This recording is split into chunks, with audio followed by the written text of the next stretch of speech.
I don't hear any claps. I'm kidding. Thank you very much. And I appreciate the opportunity to work with your chapter and other chapters. Been working with the Los Angeles and Ventura chapter here, and it's just been a whole lot of fun, even before the pandemic. But as you mentioned, with everyone working from home and limited opportunities. I know we're at different places around the world, or at least the U.S. But here in California, we're still on a pretty good lockdown. So I thought we'd open this up. This is a presentation that I provided to DEF CON last year, submitted it again this year, as well as some modifications to it. And, people enjoyed it, but as you mentioned, it was traditionally a paid workshop. And we thought, let's just open this up and shrink it down a little bit, make it a bite-sized nugget that everyone can take a look at and hopefully learn something with. So again, thank you, Curtis, and all the chapters for all you do for us in the security community. So let's get started. Just a quick about Richie May Technology Solutions. We are traditionally a CPA firm, but in the last couple of years, we have transitioned more into a business advisory firm. I used to run a boutique cybersecurity firm here in Los Angeles. In 2018, Richie May ended up acquiring my firm along with a couple others to build out the technology practice. And so in my group in the technology practice, we do business intelligence, cybersecurity, cloud services, technology management, GRC, and specifically, my focus here in the Los Angeles office, since I have a close proximity to Hollywood, I do a lot in content security. And so I used to be more in the financial sector, working with banks, credit unions, lenders, et cetera. And nowadays I work with a lot of the studios and vendors that make all the movies that used to be in the theaters, but now they're streamed to your home TV. And so work with all of them to try and keep the content safe, to make sure it doesn't end up on Pirate Bay. There's a lot of nuances and interesting characters in the industry. So I've been having a lot of fun with that over the last couple of years. So I want to give out a couple legal disclaimers and do a little bit of housekeeping here. So with the legal disclaimers, I'm not an attorney. I just pretend to be one quite often. And at least here in California, we have a two-party consent wiretapping law. And what that means is that both parties that are being recorded, or I guess if there's multiple parties, all parties involved in the recording need to give some type of consent, right? So if you ever called into Verizon or Sprint or AT&T or anything like that, they have probably said, this call is being recorded for quality assurance. And by staying on the call, you are giving consent to being recorded. Now, with what we're going to do in this class, in this workshop with Wireshark and packet capture on the network, some say it is under the federal and possibly state wiretapping laws. Others say it is not because it's not phone recordings or voice recordings. And now, again, I'm not an attorney, but I was able to pull up some different case law. And one of the things that I discovered was that Google was actually accused of wiretapping because they were capturing traffic the same way that we're going to do. And so someone sued Google, or a group sued Google, and said that the Street View cars that were going around and collecting information, they realized that, well, GPS data is not that accurate, but if we collect SSIDs or wireless networks and their signal strength, we can get a much more precise location of where people are. So while these Street View cars were driving around taking pictures of the roads, they were also collecting information about where they were for Street View as well as other Google tools. Now, someone, or I guess multiple people, had wireless networks that did not have a password and they were unencrypted. And Google ended up sniffing that traffic, collecting that network traffic that was unencrypted. And the plaintiffs ended up claiming that Google was eavesdropping and wiretapping their data. So they actually won, and Google lost in that case. So showing that it possibly is the case that if you are collecting network traffic, you may be committing wiretapping crimes. Now, Google ended up taking to an appellate court, and they overturned that case. And the judge ended up saying that, no, you were not encrypting your data. You're broadcasting that data from your home, that it doesn't take any tools that are not readily available on eBay or the internet, open source tools, to capture this network traffic. So it's not really wiretapping in the same context. So difference of opinions, two different judges that said two different things. I just want to put that out there, that when you use a tool like Wireshark, you do want to make sure you know federal, state, local laws, as well as work with your legal counsel and HR to make sure that if you're doing this on a work network, that you have the right authorization to do so and you're not committing any kind of crimes. As far as housekeeping for this workshop, we're trying to get away. We used to have Slack for communication. I'm trying to use the Zoom chat a little bit more. How I would like to use that is that if you have questions, comments, concerns, go ahead and put them in the Zoom chat here. If there is things you want to post like emojis or talking about current events, if you could just refrain from doing that during or while I'm talking, and if you want to do that in the break, you can go ahead and put all kinds of GIFs and emojis and stuff like that in the chat. But it's a little bit distracting, so I'm trying to keep an eye on my slides and then also look over on another screen on my chat. And if I see a bunch of conversations, I'm trying to read while talking, and it doesn't always work well.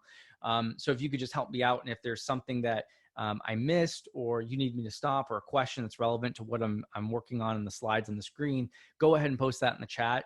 But if it's off topic, if you could just wait till the break, that would be great. I don't have a lot of breaks over the next 3 hours, just because this used to be an 8-hour workshop, and then it got shrunk to 4 hours for DEF CON. And then one of the villages asked for it to be 2 or 3 hours. And so I keep shrinking, but there's a lot of content to cover.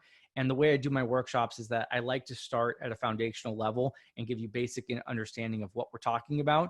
That way, if you're newer to IT or security, you don't feel lost jumping into this, right? So I give that base foundation. My goal is wherever you are, if you're brand new to IT and security, or if you're a veteran, I want wherever you are skill set wise to improve somewhere. And so even if you've been using Wireshark for the last few years, hopefully you will learn a couple of tips, tricks, and things that will get you to the next level. And those of you who are brand new, you'll get up a couple of levels throughout this workshop. So as always, any questions, comments, concerns, put them in the chat. When we get to the labs, they will be further on throughout the workshop, probably after hour and a half, 2 hours-ish.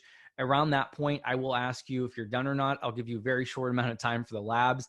And if you need a bio break at that point, go ahead. I am recording this this workshop, and it'll be on YouTube within, I'd say, 2 weeks or so. It takes me a bit of time since it's so long to upload that. So without further ado, let's get started here.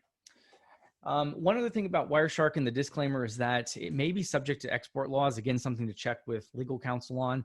If you have it installed on your laptop, there's some countries that may consider it a hacking tool, and you just don't want to have that installed on your laptop and take it to those countries. So obviously, not many of us are traveling these days, but when we start doing that later this year or next year, places like Germany, you might want to double check before having something like this installed and exporting it outside the US.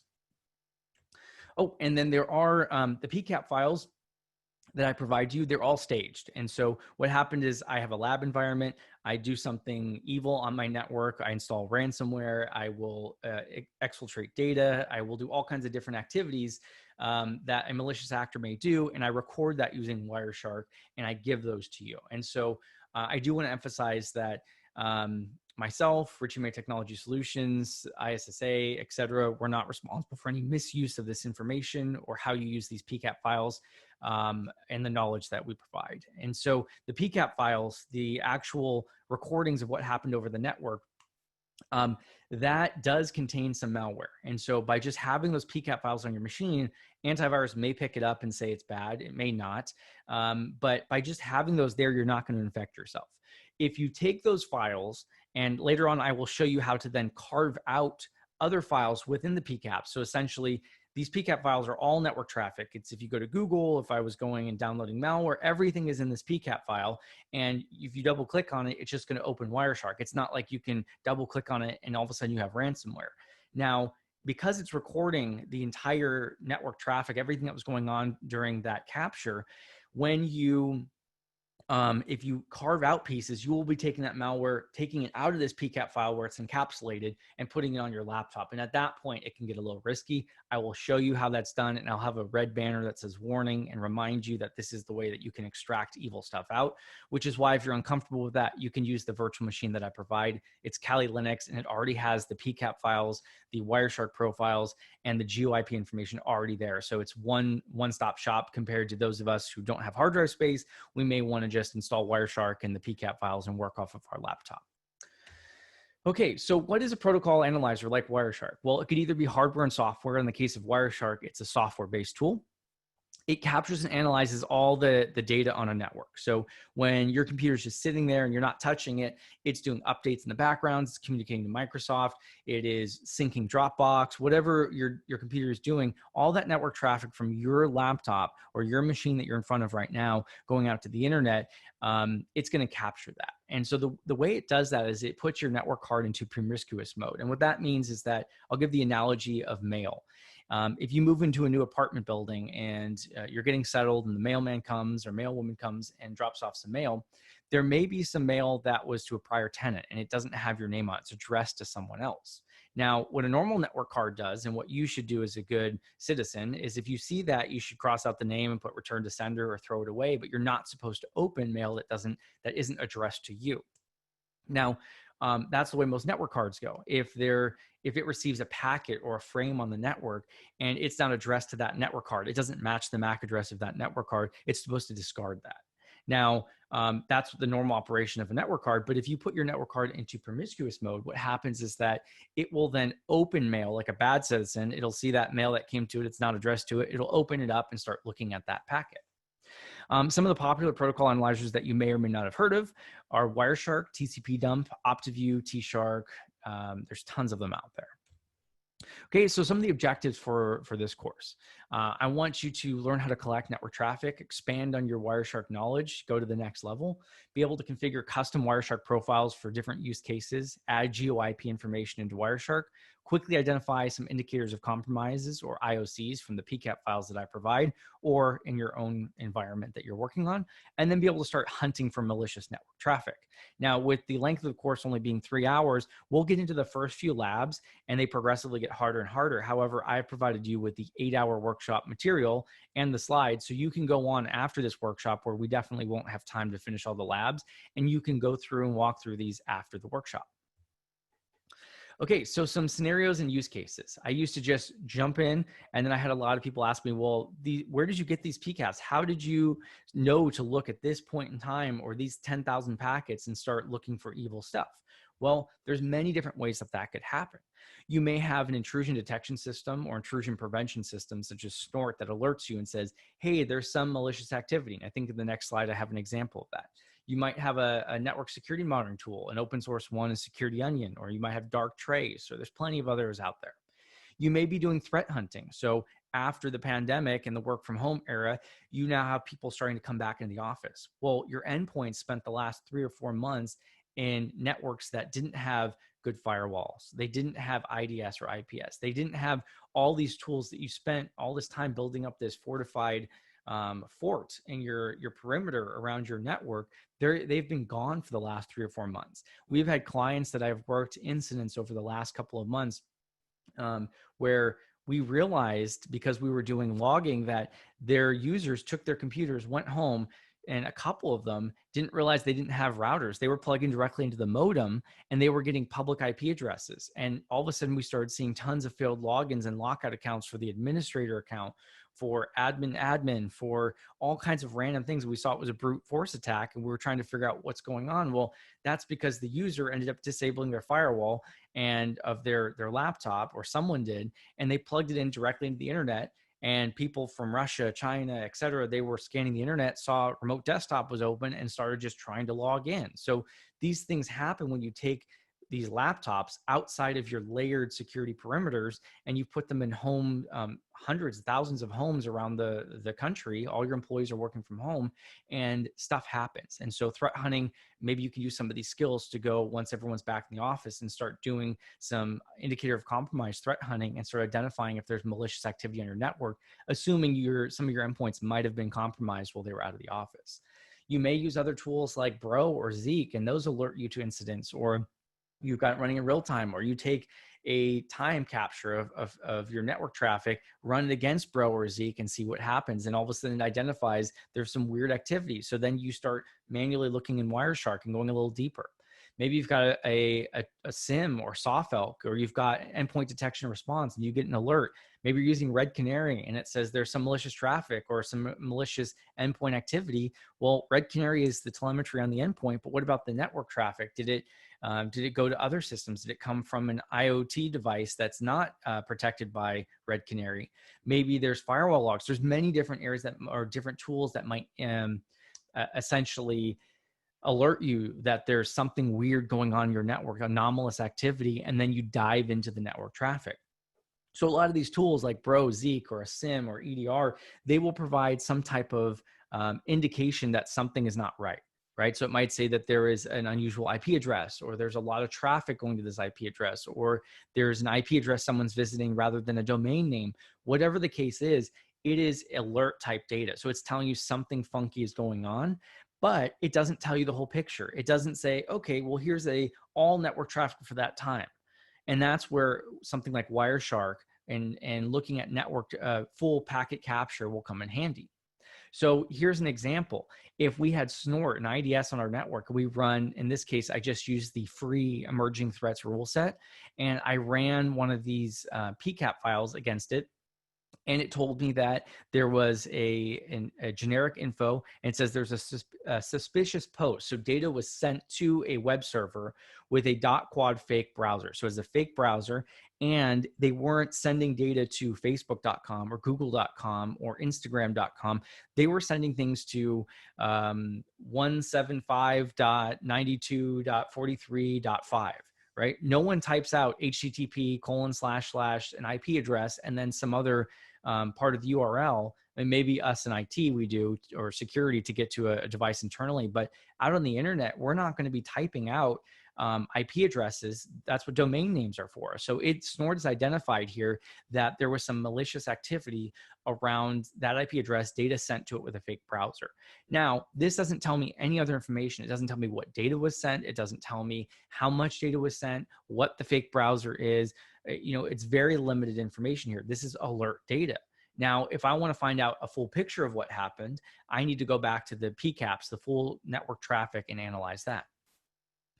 Maybe I use Bro or Zeek. And so for example here, I'm not running it in real time. You can use either Bro, have it sniff traffic in real time, or in this case, I'm using it after the fact. I've collected network data, and then I gave it to Bro and said, look at this. Do you find anything unusual about this? Parse out useful information for me.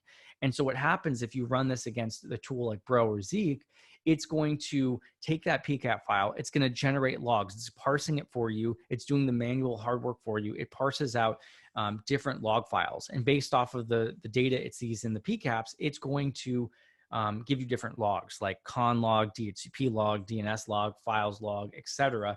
My favorite's the weird log. That's probably where I would start. But if we open up and we look at files log to see, well, what does files log have within it? Well, one difficult thing is that when you look at it, it's got tons of columns. And in those columns, it's a little too noisy for me. So you can use a tool called BroCut to only use 2 or 3 fields that you're interested in. And basically, kind of like Excel, if you've got too many columns, you have to keep scrolling. Well, in Excel, you can hide some of those columns. Well, BroCut does the same thing. It just shows you the columns you're interested in. And so in this case, I cut it down and I just looked at the file name, source IP, destination IP, the method that it was transferred, and then the actual file type. And so what this did, if I parsed out the files.log, Bro then gave me rows here, and one of them was a.png. So it's a picture. And it came from a public IP address of 50.63.125.1, and it went to a private IP address on my network, 192.168.22.94. It came to my system over HTTP. And the interesting thing, though, is that it was called a.png. Yet when I look into it, it's application/xdos.exe. Wait a second, it's an executable. Why is my picture an executable? Well, that's because it is an executable, but they just named it a.png to try and bypass some of the security controls. So just quickly parsing out this, I believe this PCAP file was about 10,000 packets. I was able to quickly hunt and look for something malicious. And now that I know that there is an IP address of 50.63.125.1, and there's a suspicious picture I'm looking at, a.png, Bro doesn't give me the ability to look at what happened before or after that. It just told me there was a file that was downloaded. So now I need to actually open up that PCAP file, dig a little bit deeper, and find out where did it come from, who requested it, why did this happen, and I get more contextual information. Okay, so how do we collect packets? How do you say, great, I got an alert, or maybe I want to run Wireshark or some tool on my network. How do I do that? Well, I encourage you to dig into CCNA type materials to get a better understanding, but very quickly, I will tell you, there's many different types of devices on your network. There's possibly a hub, which is really old. There's switches, which are a little bit newer and probably something you see. With a hub, it was very easy to collect traffic because you could plug into any port on a hub, and hubs were very dumb. So when you send data, if you're plugged into port 1 on that hub and you send data to something on port 8, the information goes in port 1, then the hub sends it out port 2, 3, 4, 5, 6, 7, and 8. All the machines on the network get a copy of that packet, and they say, oh, this isn't addressed to me, I'm discarding it. But the system that was plugged into port 8, it's going to go ahead and look at that and say, this is addressed to me. I'm going to open this packet and take a look at what's inside of it. Now, as you can imagine, if there's one packet destined to port 8, but it has to go out port 2, 3, 4, 5, 6, 7, and 8, that's a lot of inefficiencies and waste. So switches came out. And switches have CAM tables, which make them smarter than hubs. And these CAM tables will then collect information about which MAC address is plugged into which port. So if I have a packet and I'm on port 1, I'm sending that to port 8, that packet goes in on port 1. The switch looks at it and says, this is destined to MAC address AA, BB, CC, DD, etc. And I know, looking at my CAM table, that matches port 8. So I'm going to take that packet and I'm only going to send it out port 8. If I don't know where this MAC address is on my network, I'm going to send a broadcast message to everyone saying, hey, send me your MAC address. Once I know, I get the MAC address back, I'm going to map that in my CAM table, and now I know where to send that packet. So it's a little bit smarter rather than flooding the network. Now, the downside, though, is if you have a switch. Back in the day when I was new to Wireshark, I thought I could just plug into the switch, press capture, and I was collecting all my network traffic. No, I was wrong. Instead, I was just collecting broadcast information, messages going out to everyone, and traffic to and from my system. So I was missing everything else on the network. Now, if you have a wireless network, though, those have one giant collision domain again. And so what that means is that anyone on the same network, and yes, there's some exceptions like endpoint isolation and subnetting and whatnot, but if you're on a wireless network and I'm on the same wireless network, let's say Starbucks, there's a good chance we're on the same collision domain, which means everyone hears everything again, kind of like a hub the way the hub operated. And so if you're on a wireless network, there's a good chance that at least for that wireless network, you can collect everything. With routers, some routers you can log in and you can collect packets as well. But I just want to let you know there are limitations. If you've got a wired network with switches, you may be missing a lot of information if you just plug in and start capturing. So you've got a couple other options if you want to start collecting data. You can obviously plug in your own hub and start collecting things, but everything else plugged into a switch, you're going to be missing that information. You can use a switch or router, but you'd have to do things like ARP poisoning, which may cause adverse negative impact on your network. You can use a inline tap, which are the pictures on the right side there. If you have a switch and you have administrative access to those switches, you can put the switch into span or mirror. And what that means is that you can take ports on that switch and you can then direct that traffic, a copy of that, and have it go to the port that you're tapping in on. You can also use your firewall to capture traffic, but that's just going to be north-south traffic, things going in and out of your network. You might be missing things going across different networks or different VLANs within your environment. So I don't have time to get into all the aspects of this and refresh your memory on your CCNA, but I just want to make it very clear that you do need to have some network knowledge and you need to think about placement of where you're tapping the network and get strategic. In most environments, you will not be able to capture everything. Instead, we are going to have to be strategic about where I want to capture things. Do I want to capture data to and from my domain controller? Do I want to capture things on my DMZ going out to the internet? Do I want to capture data that's going in and out of my network? Do I want to capture things going to and from my service VLAN? It's all going to depend on the network that you're looking at and the way that it is set up. Now, you can take these strategic taps that I'm going to talk about on the right side of the screen here, and you can make your own. So you can go ahead and take, and this is pretty impressive if you are showing up on site and there's an incident and you're like, I don't have my tool bag or my go bag. Get me 4 wall jacks and I'm going to make my own wiretap. It'll impress a lot of people and you might have job security, but I have had mixed results with making your own. There's diagrams on the internet that you can go look up. Sometimes they work, sometimes they don't, in my opinion. So it's a little better if you purchase something like on the right-hand side there. There's one at the Hacker Warehouse you can buy for, I think it's under $50-ish. And it allows you just to plug in between, let's say you have your server going to a switch and you don't have administrative access to the switch. Well, you can take that network cable from the server, plug it into this tap, and then get another network cable, plug that into the switch, and then get another network cable, plug into one of the corners there, and plug that into your laptop. So you're basically intercepting things between the switch and the server. Now, it is limited to 100 megabits per second, which is the downside, and you might not want to plug that in front of a production system that's got 2 gig Ethernet connection or 10 gig Ethernet connection. You're going to throttle your network there. Now, the other cool one, if you're an offensive security person, there is the Packet Squirrel by Hack5. That one, doesn't require you to use a laptop. Obviously, if you're on, let's say, a pen test and you walk into a bank or a credit union with your laptop and this tap and you plug it in, it's a little bit suspicious. Well, if you use something like the Packet Squirrel, you could just get a tiny little thumb drive that's like the size of my pinky nail, and you can plug that into the Packet Squirrel, and it's going to save all the PCAP data there. And you don't even need a power source. You can just get a cell phone charger, so one of those little battery banks, tap that on there and put some command strips or something sticky. And if you could imagine on a pen test, all you need to do is bring that little device, plop it under a desk, and it's automatically, as soon as it's got power from that battery pack, it starts collecting things, network traffic, and putting it on the thumb drive. And you just intercept a computer. Imagine you say, hey, I want to open a new checking account or whatever it is. The person goes back to get some forms. You just plop that under their desk and you start collecting traffic. You come back the next day to pick up your checkbook and you pull out the USB drive or this little device. A very sneaky way to start capturing network traffic. But it's also limited to 100 megabits per second. So if you need something a little beefier, you might want to use a gig network capture tool like the one on top there. The downside is that they are a little bit bigger, so they're not stealthy, and they're a little more expensive. So you might be spending closer to $150 for something like that to get gig-based speeds. If you do have administrative access to a switch, let's say a Cisco switch, you can configure a spam port, like I mentioned before, where you can start collecting things from one port if you're interested in, or multiple ports. So you can tap into multiple different ports in your switch.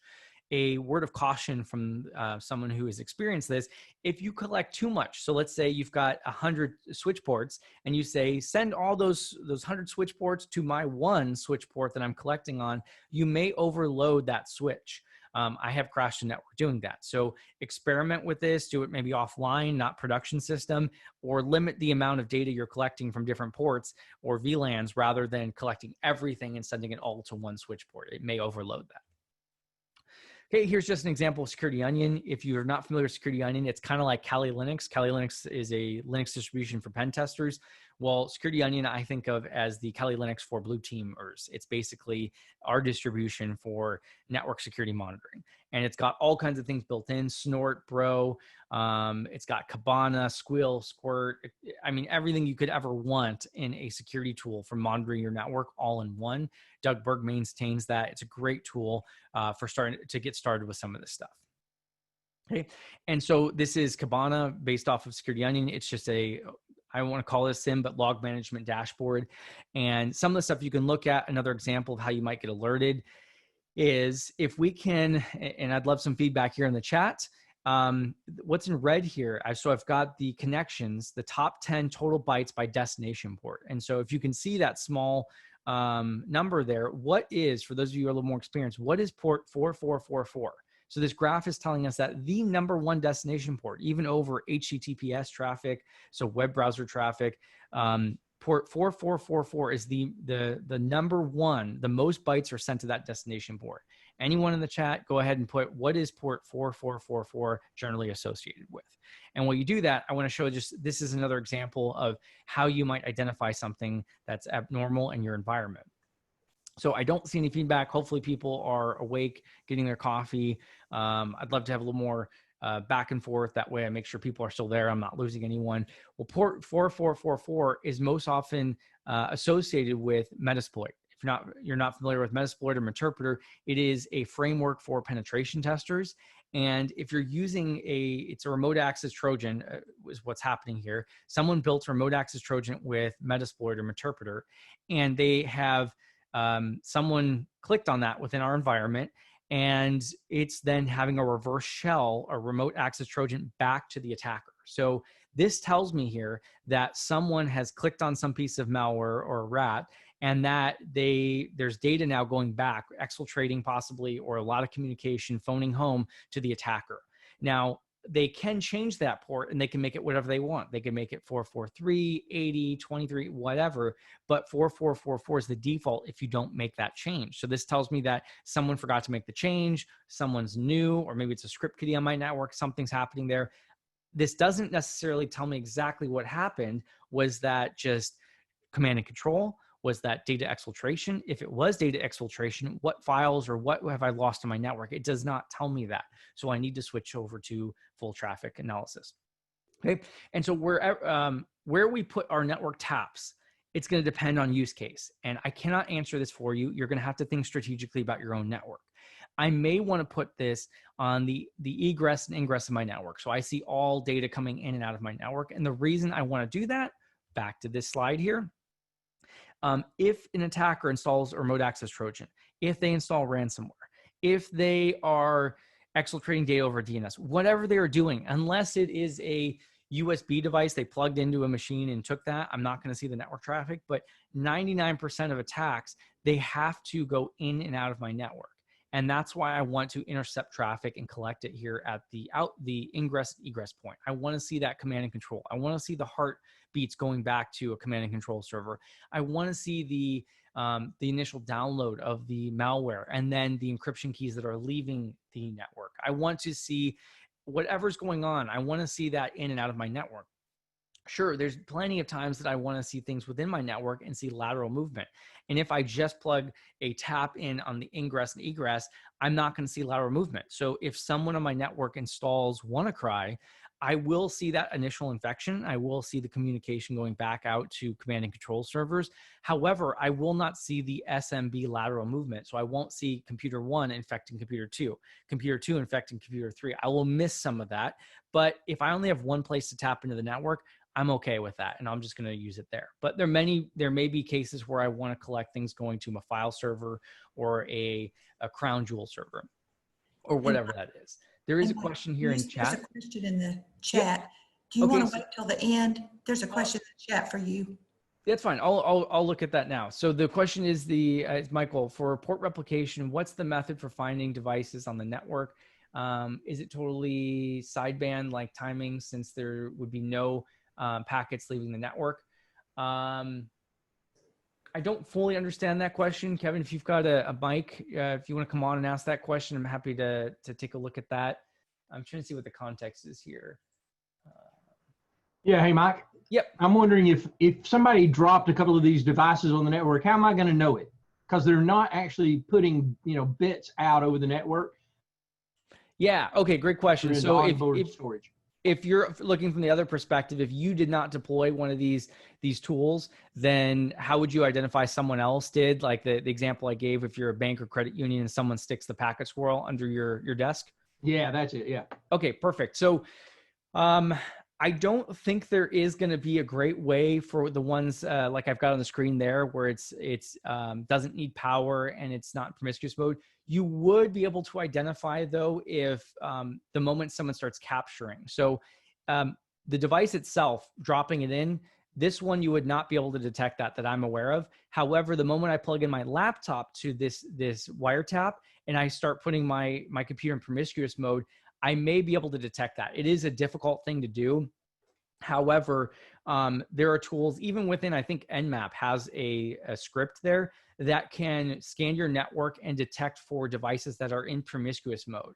So at that point, is that device is actually putting out bits, right? Once you plug in the laptop or something else, but just the tap itself isn't. Is that correct? Correct. This tap wouldn't. The packet squirrel behaves a little bit differently, and it may. I would have to test that.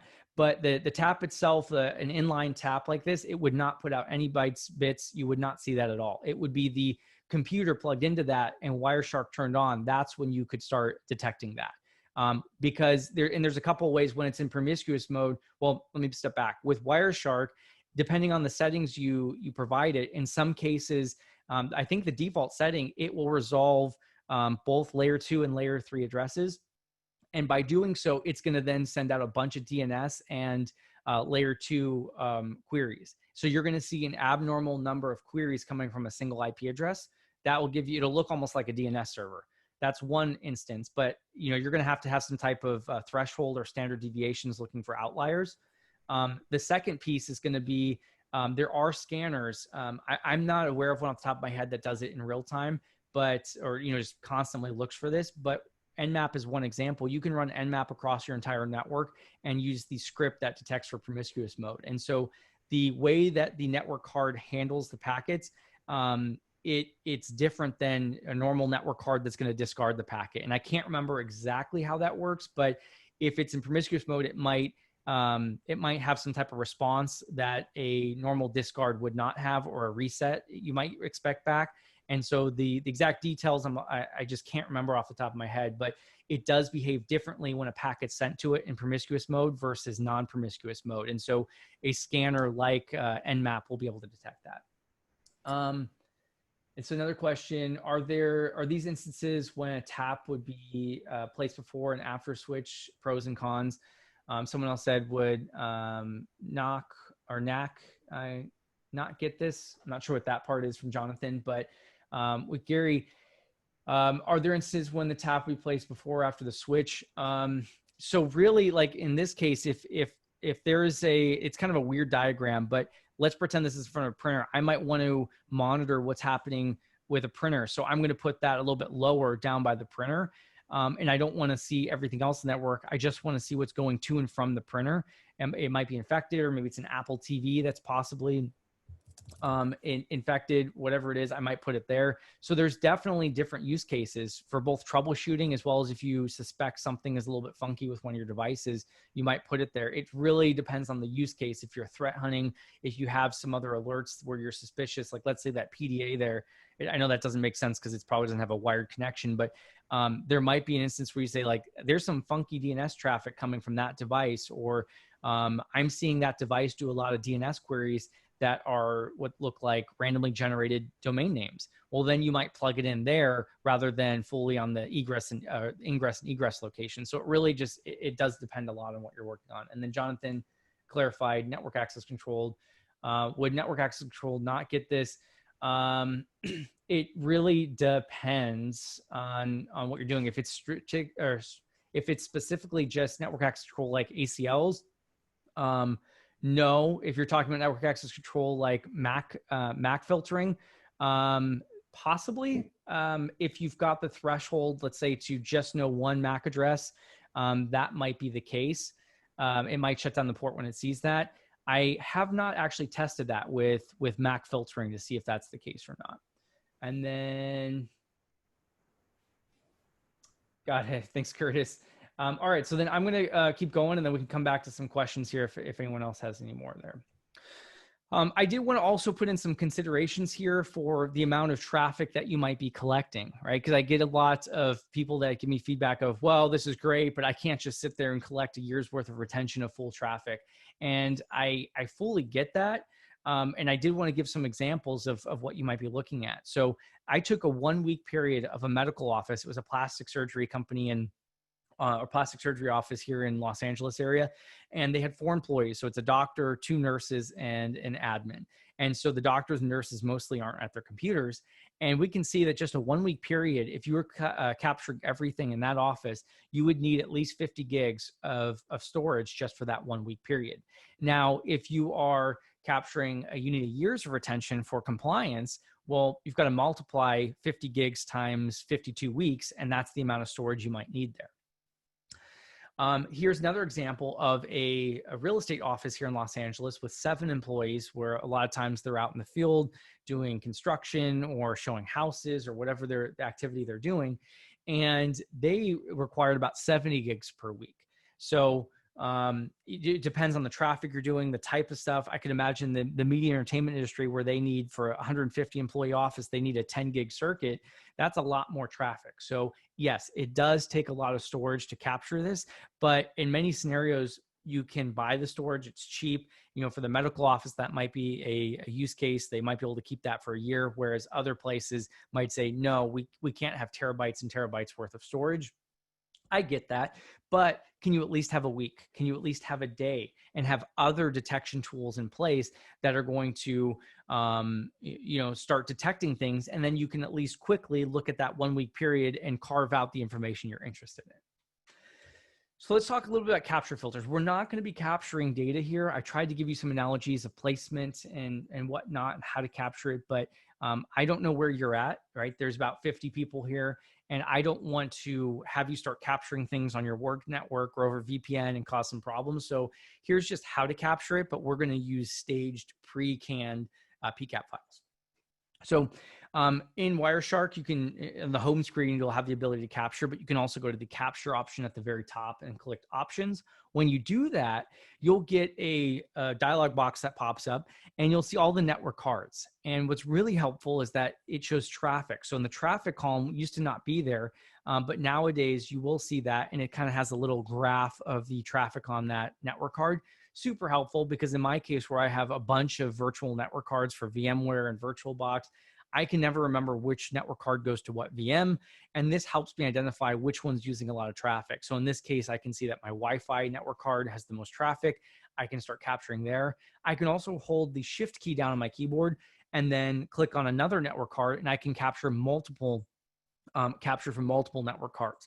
I've never really used that, but there may be cases where you're on wireless for one thing and wired on your for another port, and you want to capture multiple instances. It might get a little funky, but you have the option to do that. Now, down at the bottom there where it says number 3, you've got capture filters. I've got a screen that defines the difference between capture filters and display filters, but I do want to point out this is where capture filters go. They are completely different syntax than display filters. Capture filters allow you to include or exclude data that you want to capture on the network. So what happens there is that if you, for example, are seeing too much broadcast traffic, you can filter out or exclude broadcast traffic. If you want to just capture network traffic to and from a device of question, you can just include traffic from that device. The downside, though, is that this is essentially defining what you're going to capture when you start capturing. And so if you can relate this or give the analogy of, let's say, a video, and you've got your kids or whatever, and you want to take a video of your kids, you have to just basically decide what you're going to videotape, right? Let's say it's your kid's first steps, and you say, I want to videotape my kid's first steps. Well, if you take your video camera and you point it at the wall or the ground, and your kid takes first steps, and only the ground was included in that frame, kid takes the first steps, and you go back, you're like, no, I missed it. I actually want the ground and my kid in the frame. Well, it's too late. That already happened. That's already happened in time. You can't go back. So by narrowing down what you're going to do in the capture filter, you may be able to have a smaller frame of what you want to capture and filter out noise and just get a smaller picture of what you want to look at. That's great. But let's say if you do a filter of like this, I just want to look at this one device and the internet over a period of time, and your capture filter on that. And then you install ransomware accidentally, and it spreads across your network. Well, you're going to see that initial infection, but you're not going to see where it spread to because you only are looking at that one device in the internet. So pros and cons of using it. However, you may want to consider just not doing any capture filters and then start narrowing down with display filters, which is after the fact. It's kind of like post-production, editing out what you want.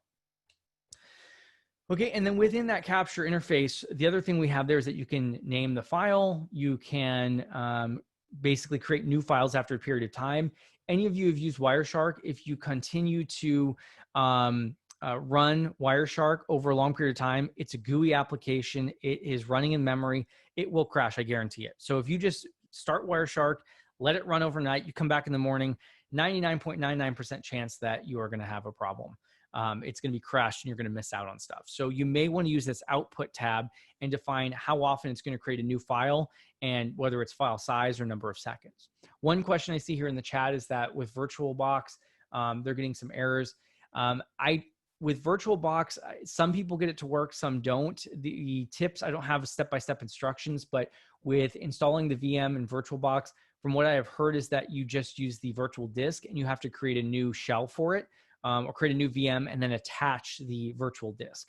So there may be some YouTube videos or steps out there. For simplicity, I just have VMware Workstation, or VMware Fusion is what you're going to want to use for the VM. You may have to find a workaround if you're using VirtualBox or some other tool there.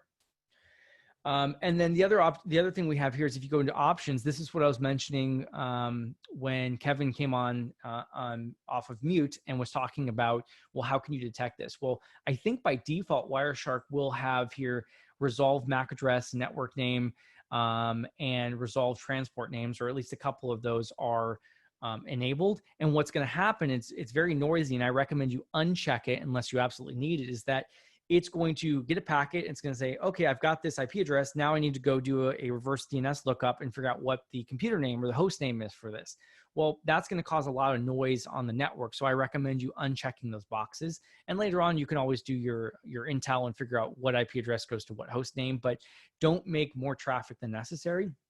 And then over there in number 4, that red box, you can also not just create new files, but you can stop after a certain period of time. So maybe 10,000 packets or 30 files are created or 10 megabytes or whatever the different thresholds are. You can define that where it's going to go ahead and stop. Okay, so some capture filters within Wireshark. So Wireshark uses Berkeley packet filter if you want to go look up this and the syntax. It's the similar syntax as what's used if you've ever used TCP dump.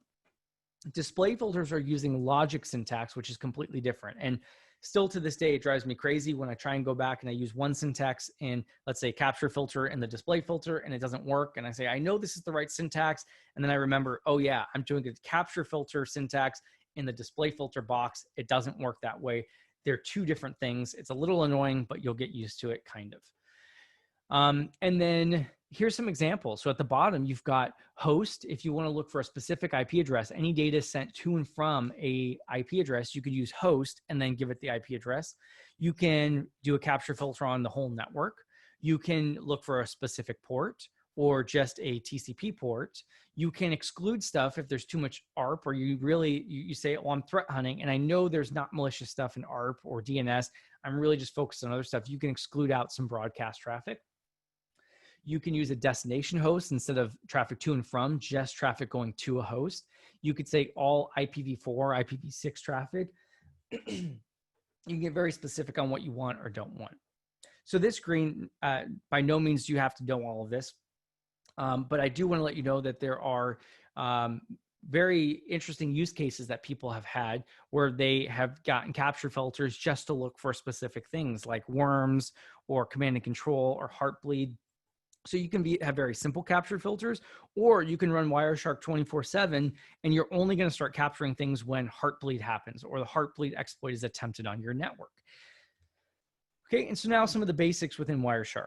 I'm going to skip over a lot of this. You can read through the slides later on. I'll post the link for those of you who didn't get the download link for the slides.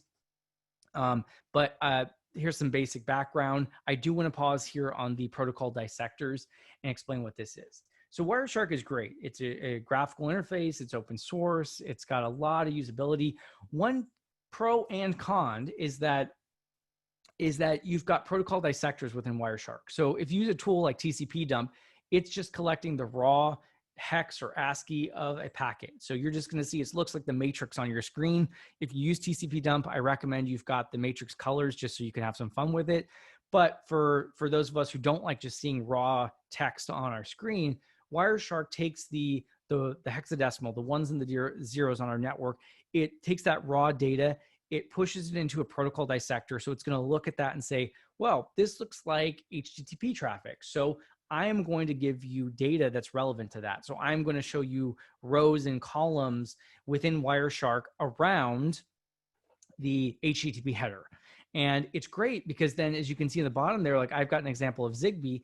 It picked up that this was Zigbee traffic, and it gives very relevant information for Zigbee. And that might be the radius or sequence number or destination or source or whatever it is around Zigbee. And you don't even need to know what part of the packet is related to that. Now, the downside is that it may incorrectly apply a protocol dissector. So as we saw, Metasploiter interpreter may be using, by default, we'll use port 4444 for reverse shell. Now, that's not always the case. I mentioned that's the default. However, you have the ability to modify that and change the port. And when you change the port, you can change it to 80 or 53 or whatever you want.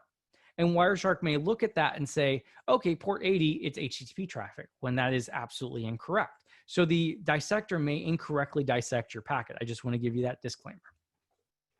Some navigation, I'll let you look through that yourself so we can move on. I do want to pause here and talk about the different areas within Wireshark. So the very top row, or the section of Wireshark where you can see with the purple and yellow, it's the packets list. And those are all the packets that you have in a PCAP file. Now, in this packet capture, we have 14 packets that are displayed there. You can see in the column, the number 1, 2, 3, 4, 5, 6, 7, 8, 9, 10, 11, 12, 13, and 14. Those are all the packets. And you can click on any one of those to view a different packet. Now, we have limited information. By default, Wireshark will give you a couple of profiles. We'll talk about profiles later, but you're going to have a default profile, and the default profile will have the packet number, the time, and the time is seconds from the start of the capture to the end of the capture, the source IP address, destination IP address, what it thinks is the protocol, the length of the packet, and then some generic information about the packet. Now, the details pane allows you to click on a packet from the packet list and see more details. And so in the details pane, it's the middle part there, it'll show you, it's not exactly one-to-one, but it's almost like the OSI model. You can see that Ethernet is going to be the frame of the packet. Internet Protocol version 4 is going to be like the network layer of the OSI model, and transmission control will be a higher layer on the OSI model, and so on. But you can go into each packet. If you just click on one, like let's say you click on packet 10, well, it gives you the source IP, destination IP, but what was the source port number? It doesn't tell you that. And so by going in the details pane, you can click on the transmission protocol, the little left, the arrow to the left there, and it'll tell you all the information within that part of the packet. It'll tell you the source port, destination port, the sequence number, the acknowledgement number, the length, it go on and on and on, which flags are enabled, etc. So you can dive into that. The bytes pane, or the packet bytes, packet bytes area, that gives you the hexadecimal and the ASCII equivalent to the packet.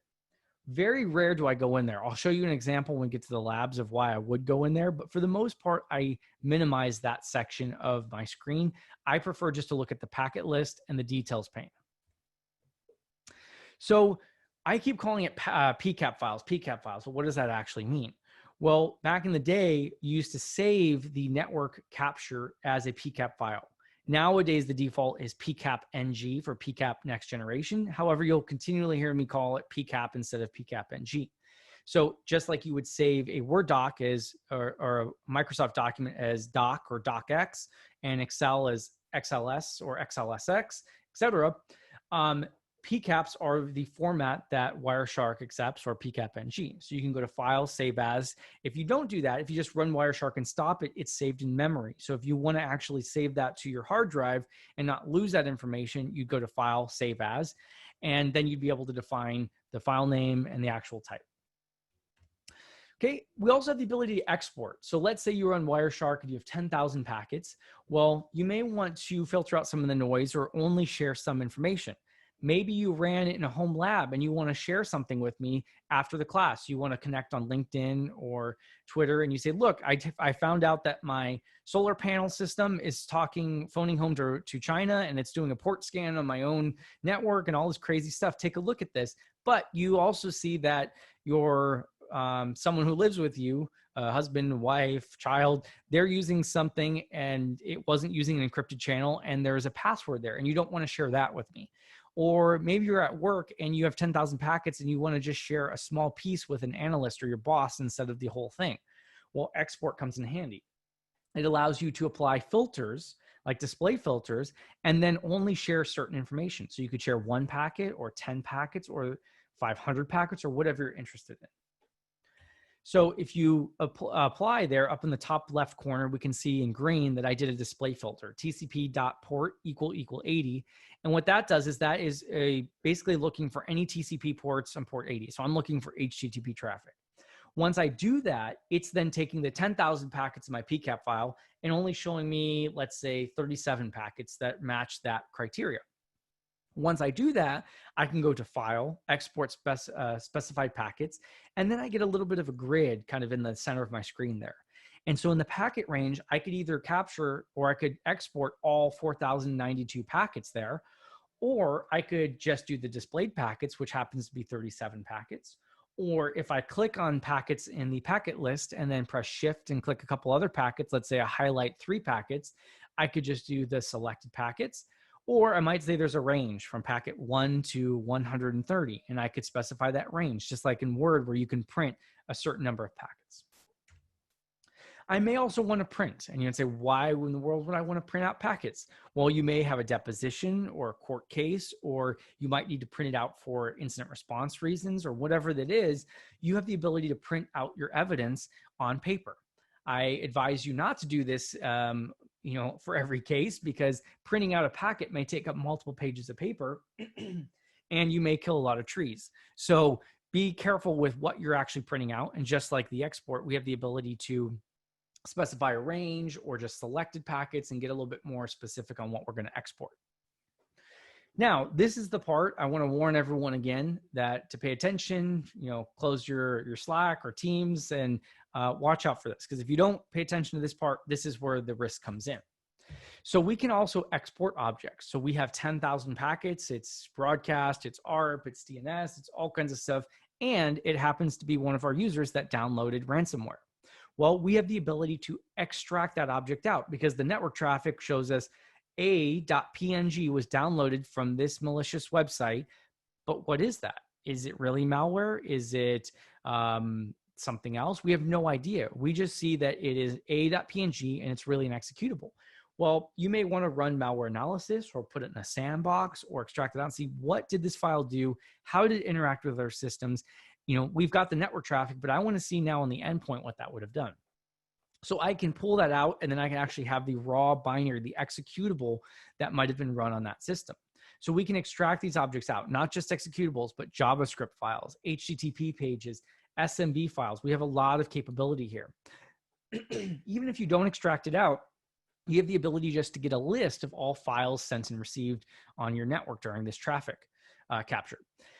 Now, one note is that if you save the exported objects one by one, sometimes the file names just get really weird. So if I see a.png and I see a bunch of other files, but I only want to extract a.png and save that to my local hard drive, when I do that, occasionally it'll just give it a random name instead of a.png.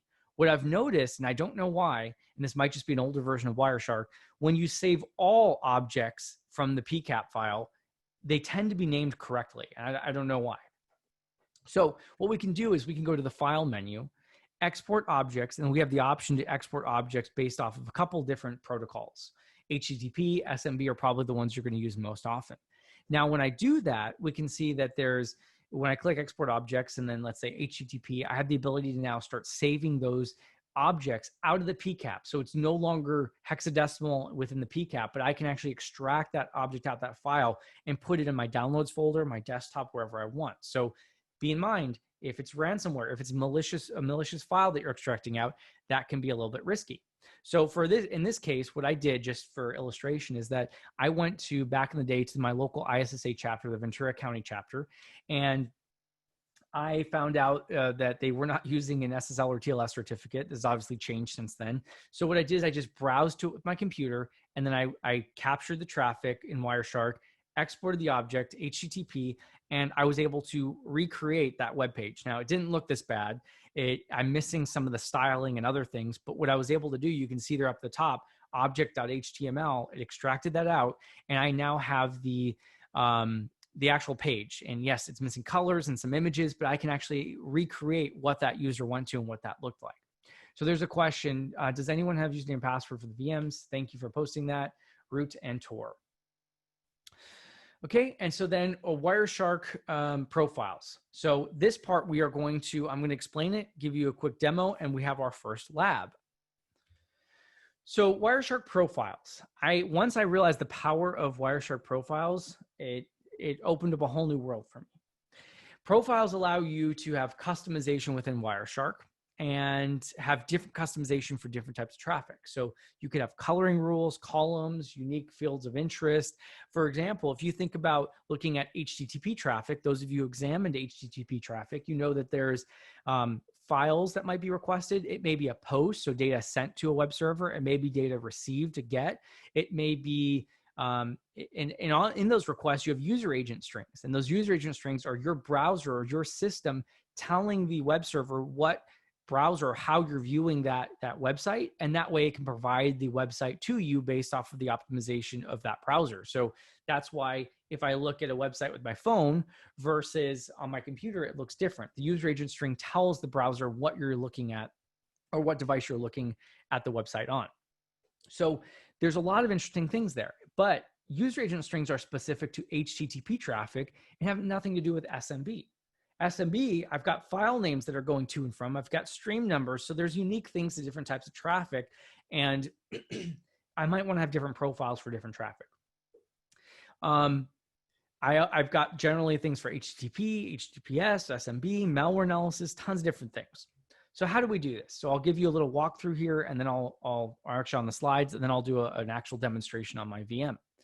So if we open up Wireshark, in the bottom right corner, you'll have your different profiles that come with it. You should see default, Bluetooth, classic, and that's probably it. I've got the one there that's checked that says demo IR hunt, and that's because that I've created that profile. So if you go to edit and then you go down to the bottom configuration profiles, it'll pop up a window, and that lets you then create or see your profiles, and you can create new ones. You click the plus button to create a new profile, the negative button or minus button to delete a profile. So if you click plus, you'll be able to have a new profile and name it whatever you want. And by default, as I mentioned, we've got the packet number timestamp from the milliseconds from the start of the capture to the end, source IP, destination IP, protocol, packet length, and info. Now, if we want to change that, because if we create a new profile, it's going to inherit those defaults. So if we go to edit, all the way at the bottom, preferences, and then we go into columns, we have the ability to uncheck the columns we don't want or delete them or add new columns. So if we click the plus button, we have the ability then to add a new column, for example, source port or destination port or whatever we want. Now, the other thing that we're going to change in the lab is the timestamp. As I mentioned, time is going to start from milliseconds from the beginning. So it's going to tell you 00.0000 is the first packet. Now, any of you have worked incidents before, that is not useful at all, right? I want to see, ideally in UTC time, when did things start? When did things end? So I can look at other systems endpoints. But if I'm just looking at 0000, I have no idea, was that last week, last month, 2 years ago? It doesn't tell us anything. So what we're going to do in our first profile that we create is that we're going to go into time and display format. We're going to switch that to UTC date and time, and then we're going to switch it over to seconds instead of milliseconds. One other thing that we're going to do is that when we create our new columns of source port, destination port, is that they're going to write a line, and it drives me crazy. My OCD goes out the window, and I also can't see things well when we move things around. So I want to see source IP address, source port, destination IP address, destination port. And when I've got the write a line, it's hard to pick out where's the port and where's the IP address because they're both smushed together. So by right clicking on the column, we can also left align. So some of you may be a step ahead and say, well, yeah, I've done profiles before, but when we start working on some of these profiles and getting a little more advanced and having multiple profiles for different use cases, when we get to the labs, you'd say, well, it's great, but this is in your VM. How do I bring this onto my laptop for my work machine? Or how do I create templates? Because I'm going to do some of the same things like source port, destination port, time and date, GeoIP, and I want that stuff to be uniformed across all different profiles. And then I want to have other unique things, different profiles, but I don't want to recreate it every time. Well, if you go into help and then drop down to about Wireshark, click on the folders tab, you're going to see a row that says personal configurations. When you go to personal configurations, if you just double click on that file path, see users, your username, app data, roaming, Wireshark on Windows, or in Linux, I think it's USR, share, Wireshark, something like that. We'll see in a second. It's going to then have a profiles folder. If you double click on that profiles directory, you're going to then see all your profiles. And so one thing you might want to do is when you get the basic configuration set up the way you want it, right click on it, copy, paste, and you've got, call it template. And that way you have a template profile that you can use as a starting point. So it's got the coloring, the fonts, the GeoIP info, all this other stuff that we're going to do is your template there. And I also give you profiles. So this gives you the opportunity, if you go to that location, you can extract the profiles.zip file that I gave you and use some of the pre-canned profiles that I've given you for when we get to some of the more the harder labs later on. Okay, so this brings us to our first lab. So I'm going to read you the steps. I'm going to switch screens, do it for you, and I'll give you about 5 minutes to practice it yourself. Okay, so what we're going to do is we're going to create a new profile called IR Workshop. We're going to remove the columns of length and profile. We're going to add the columns of source port, destination port. We're going to change the time to be UTC date and time. And then we're going to do start of seconds rather than milliseconds. Okay, so let me switch over. I've got my VM here.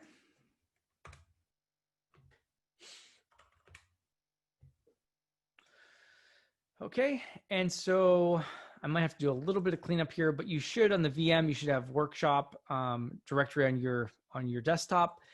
For those of you using a Windows machine or anything else, a Mac, and you just have Wireshark, you should have these similar directories in here. You've got your GeoIP, PCAPs, and profiles. They're just zip files. You could just extract it, put it in a Wireshark directory just like I have here. Now I'm going to open up Wireshark. And we can see that I've got plenty of different profiles here from different workshops that I've done in the past. You should just have default Bluetooth and Classic there. Now, if I open up, I'm going to give you a little demo here first. So I'm going to open up one of these exercises. And we can see here that at the top, I'm just going to kind of recap what we have. I've got the packet list. Here, I've got the details pane where I can kind of expand and contract the different parts of the packet. And at the bottom here, I have the actual bytes. Now, most of the time I just drag this down. So I'm just looking at the details pane and the packet list here. Now, one thing I want to show you is on the right side here, we've got different colors. Generally green is TCP and HTTP. Now, if I look at this packet, I've got hypertext protocol section. And if I expand that out, I can see things like user agent. I can see the host name that was visited, connections, all kinds of information here. The GET requests, I can get specific and say, well, I want to look at the URI, and it's a very long URI. None of that stuff really shows up here. So if I go to the details pane, we can see that really I'm missing a lot of that information there.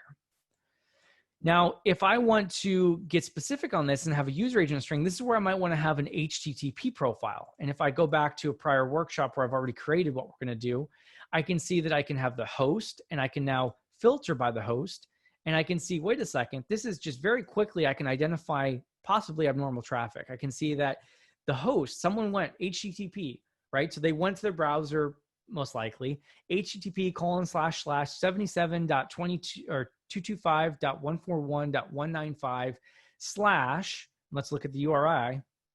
Oh, it was the root there. Okay, so they went to that, which is just abnormal behavior for a human. We normally don't do that kind of stuff, right? We're typically going to click on a link, or we're going to type in facebook.com, but not an IP address. That's a little bit unusual there. So that's something that's suspicious. Also, I may want to look at my user agent strings and see that we're all Windows shop. We have no Linux, we have no nothing else. And so if I'm going to actually filter here or sort by my user agent strings. And I can then just very quickly look at user agent strings that might be a little out of the ordinary. Oops, and I think I need to look for just HTTP traffic. Sorry, let me just filter that. And I can see within that, most of this is normal, normal, normal. These are all systems, but wait a second, all of a sudden I have something else. And this isn't malicious, but crypto API. What if you saw Nmap, or you saw Metasploit or something else here? It's a very quick way that I can filter on this type of traffic. Now, I want to show you if I clear out my display filter here and I click on something else that's not HTTP traffic. I don't know what this is. Let's click on this. And I look over at my columns of host and user agent string. It's blank. There's nothing here. That's because those fields, and if I look at my details pane, I no longer have hypertext protocol. There's nothing there. If I keep looking up here, other types of traffic, even 443. I've got now transmission control protocol, but I'm missing that other stuff. So I've kind of got a waste of space here. If I scroll off to the side, this stuff is not relevant. So I may want to have a unique profile here for HTTPS. And then that's relevant. And you can even see here that I've got a source and destination GeoIP information. And now I get the country code. So there's very specific things based off the traffic that I want to look at. And I can quickly change between profiles here. So let me go back to default. So if I go back to edit, I'm going to walk you through this, configuration profiles. Now I have the ability to create a new profile. So I'm going to click this plus icon. I'm going to call this IR workshop-TN. Once I click OK, in the bottom right corner, I now have that option to click that profile. And you can see I'm back to the detail or the default view. I've got the bytes pane in the bottom here that I need to minimize. My font is smaller, so I'm going to press Control plus to make this a little bigger just so you can see that. And this should now stay. So now if I switch back over to default, right, we've got the different view, but immediately if I want to go back over to the new profile, the font changes, the layout changes to whatever I want. Immediately the changes are saved. Now, I am going to start making those edits that I told you. There's a couple different ways that I can do this. I told you to remove protocols and length. So I'm going to show you two ways of doing this. One way is I could just right click on protocol, and then on the protocols here, I could just uncheck the box and it disappears. The other way is if I go to the menu, I click on edit, preferences, and I click on columns. I can now see that that is unchecked. I can click the minus button. That's going to remove the column, but I rather have the ability to just right click on the column and re-enable it if I wanted to in the future. So I'm just going to uncheck it and basically hide it rather than delete it. Now I tell you in the lab instructions to create the source port, destination port. So we're going to click the plus button. It creates a new column here. So in the title, I'm going to double click on this and call it SRC_port. I'm going to create another one called destination port or DST_port. Now in the type, you can see it's called just numbers here. The type is numbers. And so what I'm going to do is I'm going to double click on that and I'm going to drop down until I get to source port unresolved. So it's not going to try and say, well, port 80 is HTTP. It's just going to give me the raw port number. And for the destination port, I'm going to double click on the type column and I'm going to search for destination port unresolved. And I've got that there. Okay. And there's a question in the chat. Mike, I know you're looking at recording data, but is it incorrect that the filter is only for what is displayed so that there is no limit to packet capturing that's occurring if I filter what's being displayed out? So the display filter, and I'll show you on the bottom here, I can't really highlight it, but at the very bottom of my screen, you can see packets 9,443 and then displayed 9,443. So if I up here at the top where it says apply display filter, if I type something out HTTP and we can see it turn green, which means my syntax is correct.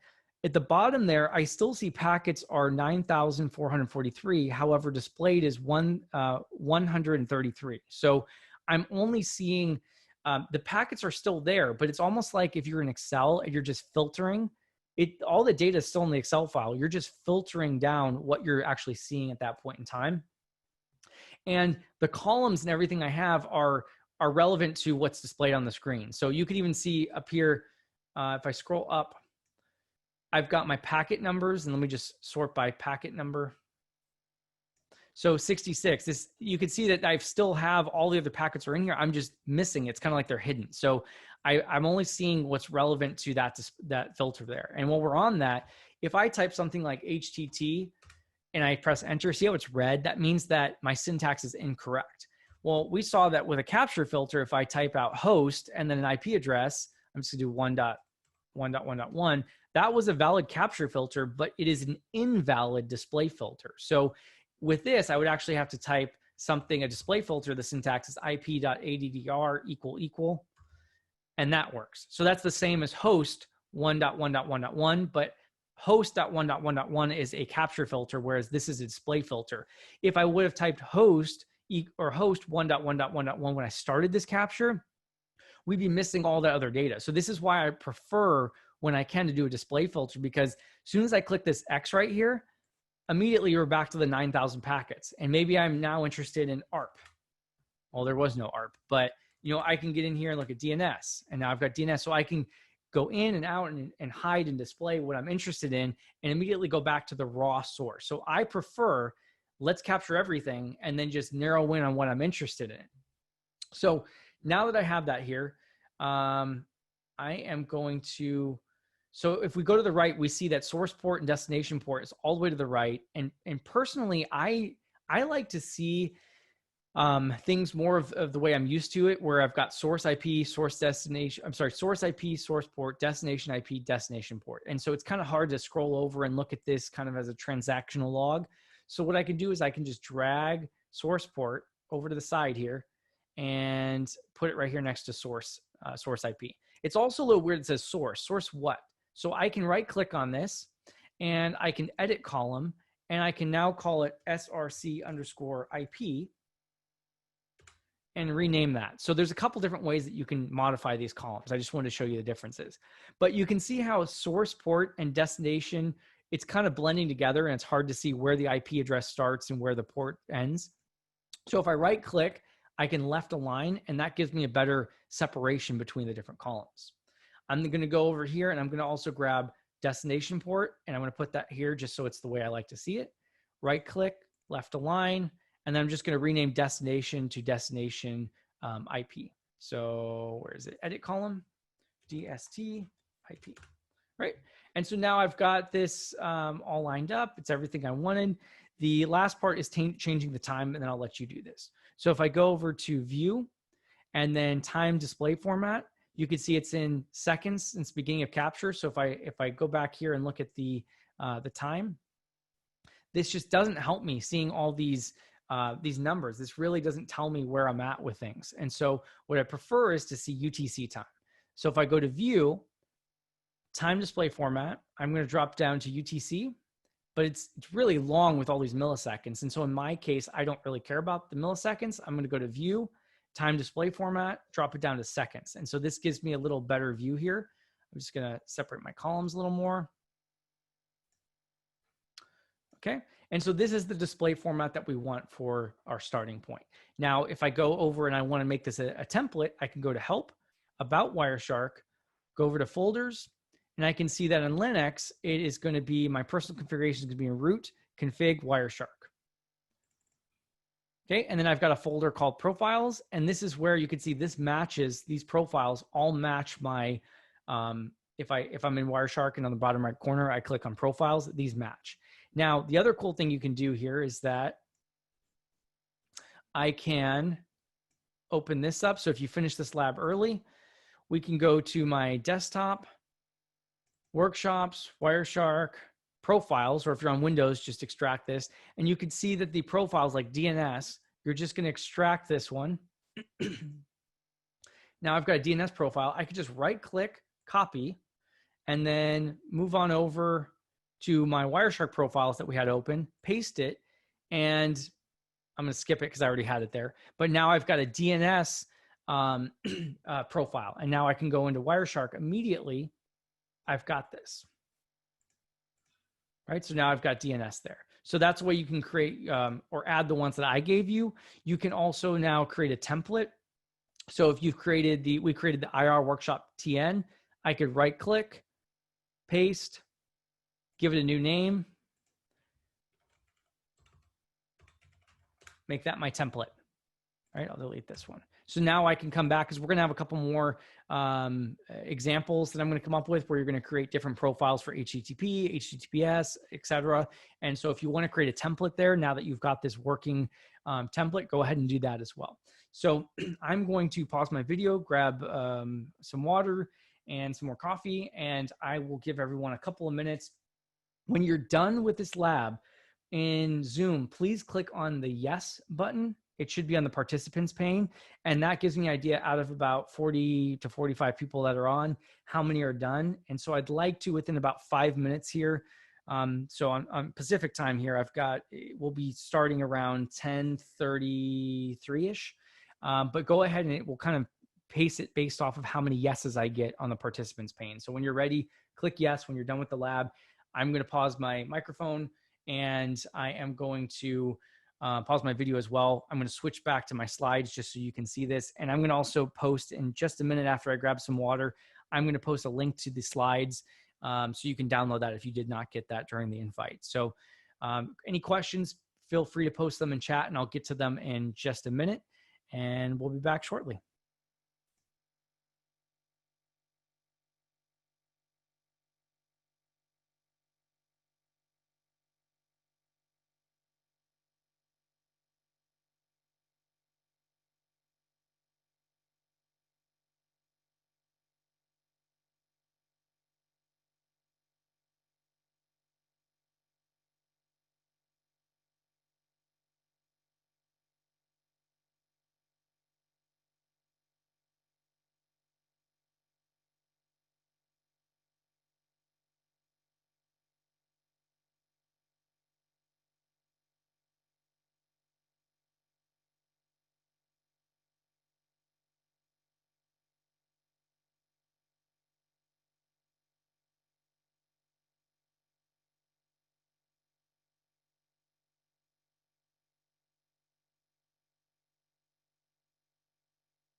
All right. So it looks like I see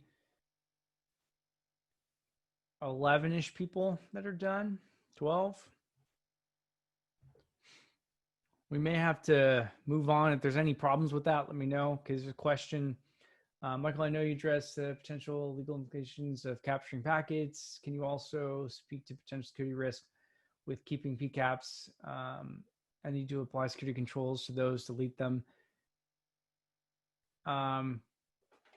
Yeah, so I mean, you are, Kevin, you're capturing everything that happens in time on the network. So what you capture, it really depends. And so you do have to be careful, because I have captured all kinds of weird stuff.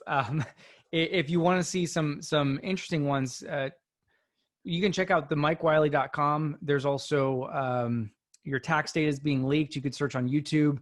I did a couple of talks about tax software I found, and a couple of CVEs, and essentially some of the tax software that most of our CPAs are using, was the way it works is it requires a username and password to log in. But once you log in, the server sent to the CPA over the network an entire copy of the customer database, which included unencrypted, phone numbers, names, spouse's name, social security number, spouse social security number, home address, work address, title, taxes, paid for the last like 10 years. It was like everything you could ever want for identity theft and tax fraud, all over the network in clear text. So stuff like that, absolutely. These PCAPs, all it takes is someone to have Wireshark and they double click on it and they can see it. Obviously, it takes some skill set to parse out what you want, but you are capturing that network traffic. So depending on what you have in there, and I've been in many production environments or a pen test where I run it, and just for good measure, and I'll see things like, one of the most common is OpenVPN. Most people don't set that up with their CA, and so they're doing LDAP versus LDAP-S, and then you see all the VPN authentications in clear text going across your network. So stuff like that, yeah, you want to protect those PCAPs and not just leave them on your desktop.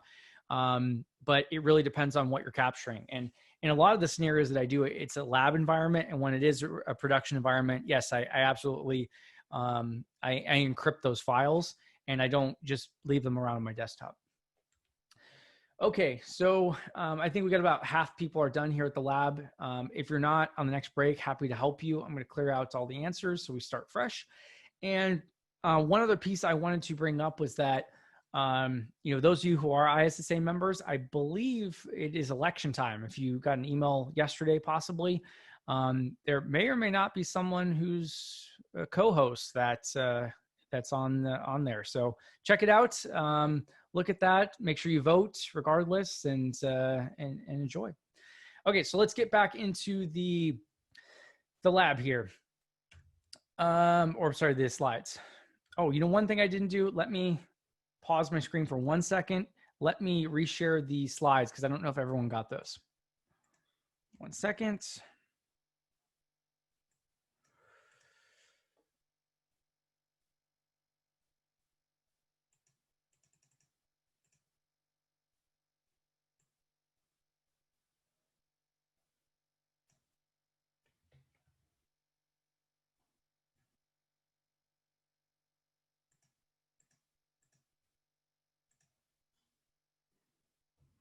Oh no, I gotta go through all slides again. Hang on. 71.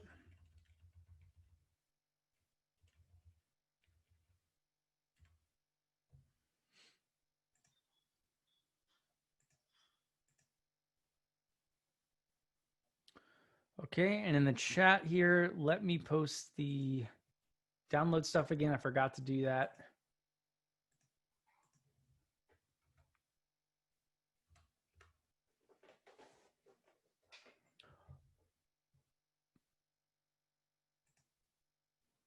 Okay, so let's get started here with protocol specific columns. So we created the template in the last lab that had our source IP, destination IP, source port, destination port, a couple things. We aligned those and got specific there, but that's kind of the template I use for most of my profiles. Now, let's take a look at some more specific profiles around those protocols like HTTP and HTTPS, and we'll get into a lab very quickly here. So as I mentioned before, for my HTTP profile, I might want user agent string, get request, host name. For HTTPS, a lot of people say, well, you know, the HTTPS is encrypted. You can't see what's going on. They're absolutely right. We're not going to see user agent strings, get request, host name. However, if we do look at the handshake on the SSL TLS handshake, we will be able to identify the server name. And that's something that's super critical, that most malware that I see still is using unencrypted channels. However, if they spent the time and energy to do encrypted channels, we still can see the name of the server that they're going to. So absolutely critical to set up a profile for HTTPS, especially since all of our user stuff's probably going to be HTTPS as well. And we might want to set up a profile for SMB. I gave you one for that. Maybe you want to set up one for DHCP so you can identify the host name of a system after you've identified something that's infected. Okay. And then, so let's look for HTTP. One interesting thing that's in there, if we look at the hypertext transfer protocol, we can drop into the details pane and we can look at the host. And so if I showed you one way to create columns, but I'm going to show you another way here. And so if we find something in the details pane that we're interested in, rather than trying to figure out how to add that in the profile configuration, we could just right click on something like host and apply it as a column, which is super useful.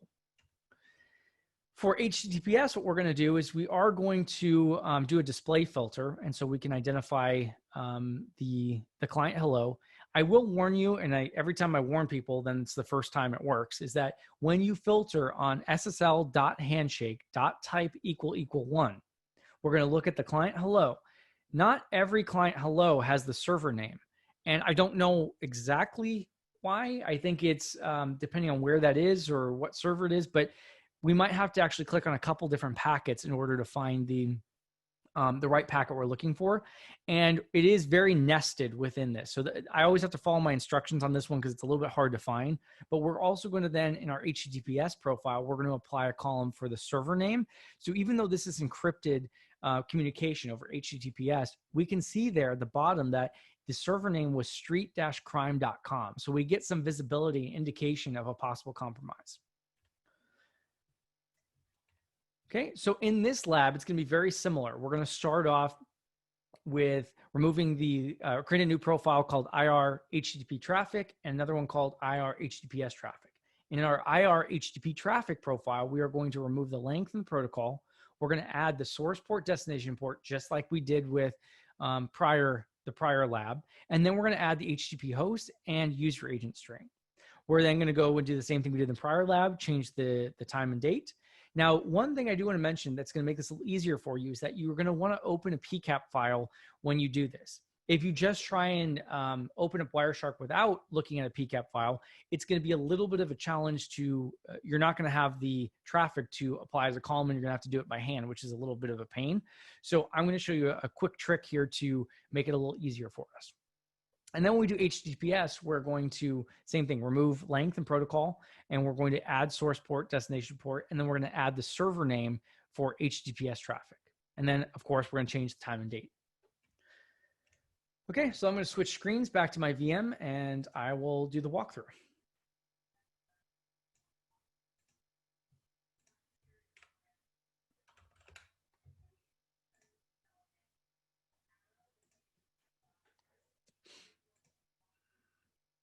Okay, and so you will, if you're not using the Linux VM, the PCAPs, you will have to extract that. The password is infected. And once you extract that, you're going to have your PCAPs directory. I would go into the labs and then malicious traffic 1. I know it has exactly what we need. So I'm just going to go in here and open this up. So again, malicious traffic 1. And then I've got 9,443 packets here. I am going to create 2 new profiles as the lab says. So I'm going to go into edit, profile configuration. Let me go ahead and delete this just so I can follow along with you. Okay, so I'm creating 2 new profiles. One is IR, HTTP. Next one is IR, HTTPS. Okay, I've got those two. And we can see in the bottom right corner, I've got those. Now we're going to start with the HTTP traffic. It says to remove the length and protocol. Okay. And now for the source port and destination port, I'm going to show you another trick. So rather than going into edit preferences, what I can do here, and let me make do Control Plus to make this a little bigger for you. Okay, so one other thing, we previously went to edit preferences, to our profiles there. The other thing I could do is I find a packet. I'm going to need to look, I'm going to go to the green here for HTTP traffic. I'm going in the details pane, look at transmission control protocol, expand that, and I see source port. I can right click on source port, apply as column, and we can see the source port there. Now I just drag it over between source and destination. I then look for destination port, right click, apply as column, and I have that, right? Obviously, it's not the exact same with SRC port and DST port, but we got the same information there, and it was pretty quick. And it even looked like it aligned left, so I wouldn't even have to do that. So that's a little trick there. Okay, so now the next step is that we want to do HTTP host and user agent string.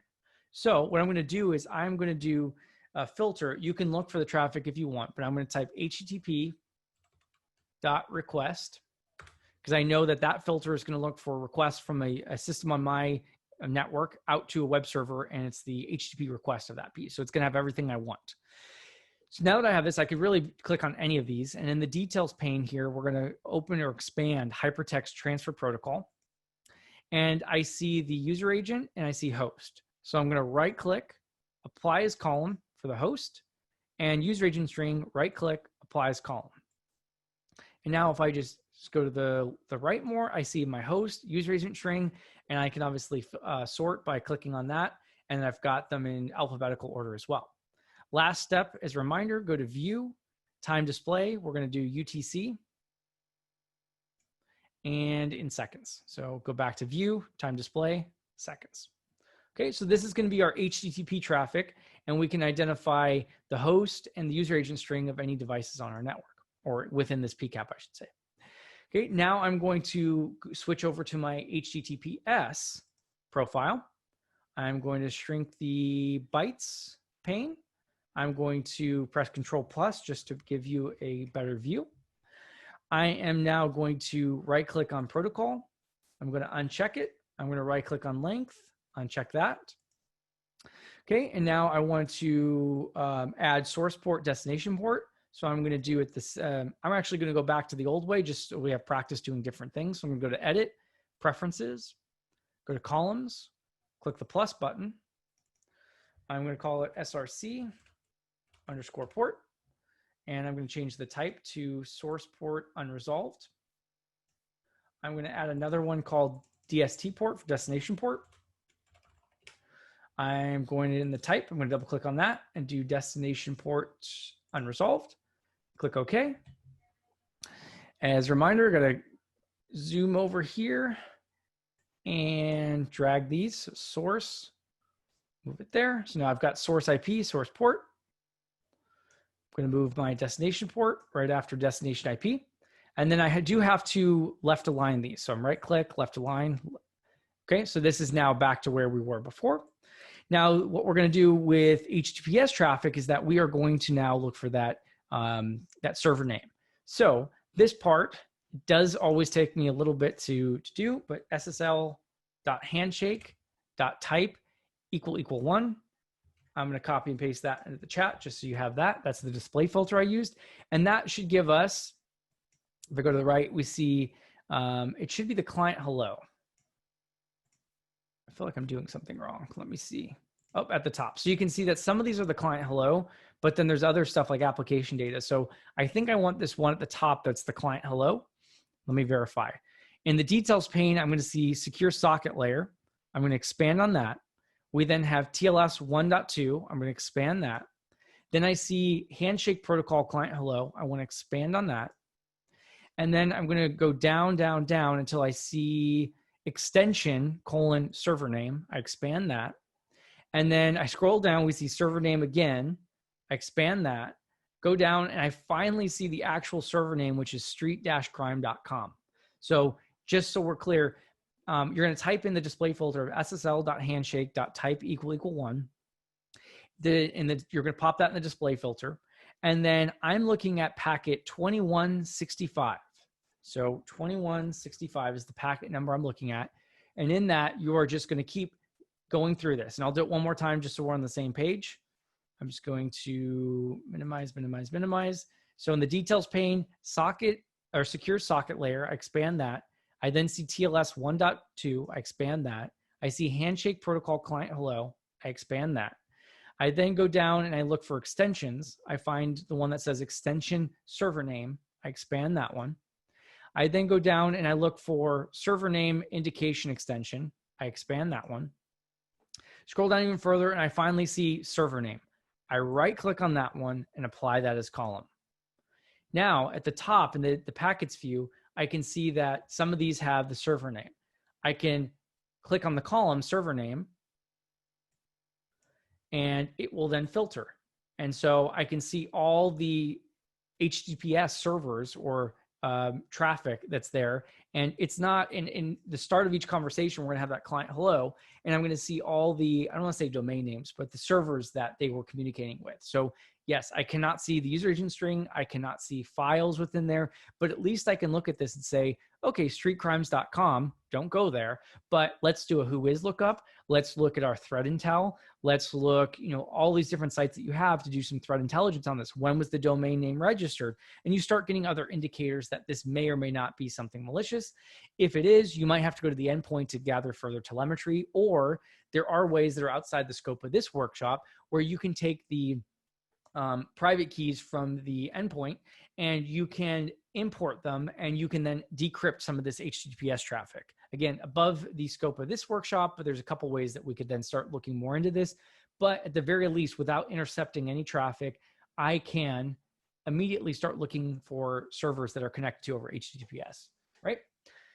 Okay, so that being said, I am going to let you do the lab. I am going to switch back over. For a second there, I thought I was still sharing my slides and I had not shown you all this, but I'm back to the slides. I will give you 4 minutes here to work on those two. So at my time, Pacific time, 10:55, I'll check in with you to see if you're done. As usual, please, in the participants window, click the yes when you're done with this lab so I've got an idea where everyone's at. And I'll leave this up and I'll check back in with you and turn off my camera and mic, and I'll be back in a couple of minutes to see if you have any questions in the chat.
Okay, so question in the chat, how do you save profiles once created?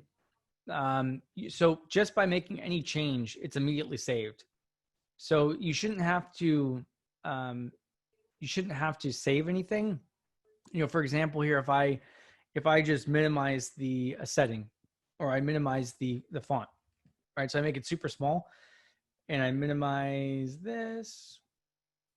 Okay, when I switch over to something else, the font's there. If I go back over to the one that we had where I made the font small, it's the saves are instantaneously. So you don't need to save anything. If you're looking for how to grab this profile that you worked on during the workshop, or move a new workshop in there, the profiles are stored. If you go to help, about Wireshark, and then you go into folders. Oh, hold on a second. This would actually help if I shared my screen. Okay, sorry. So what I was trying to show is that if I minimized the font here, and then I switch over to a different profile and I go back, it's saved. I didn't press, Control S or anything like that to save it. As soon as you do something like make the font bigger, it's immediately saved. If you're looking for where those saves are happening, or how to grab the profile when you're done, you go to the help, about Wireshark, folders, and then you're looking for the personal configuration. And so if you click on the location here, which in my case is root.config Wireshark, it'll take me here. There's a folder called profiles. In here, these are each profile that you have are right here. So you could either grab this and move it over to a thumb drive, or you could take my templates and drop them in here. This is just where it's all stored. All the information, preferences, and stuff is instantaneously saved here. How do I find the user agent string? Yes, happy to show you that as well. So I'm going to switch over. So I'm going to click the X here to get rid of this filter, and I'm going to, in the display filter, I'm going to type out http.request, and you could just search for it, but there's 9,000 packets and there's only 76 that are requests. So rather than searching for it one by one, what I do is I just filter HTTP request. Same thing though, is if I just scroll down here and I look for something like this might have it. Nope. See, I'm kind of having to look for one that's HTTP traffic. Is this? Nope. How about this? Nope. So what's easier is just if I do http.request, it helps me get to this traffic faster. And now I'm just looking at HTTP traffic. Now you're going to have frames, Ethernet, Internet Protocol version 4, transmission protocol, and then hypertext transfer protocol. So hypertext transfer protocol, that's the one you want to expand. And you're going to see things like get, post, content, user agent strings right here. This is the one I want to right click on and apply as a column.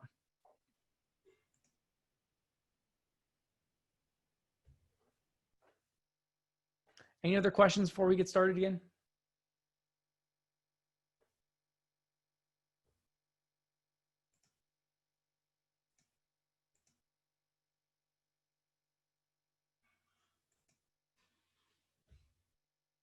Okay, if not, I'm going to clear out the answers here.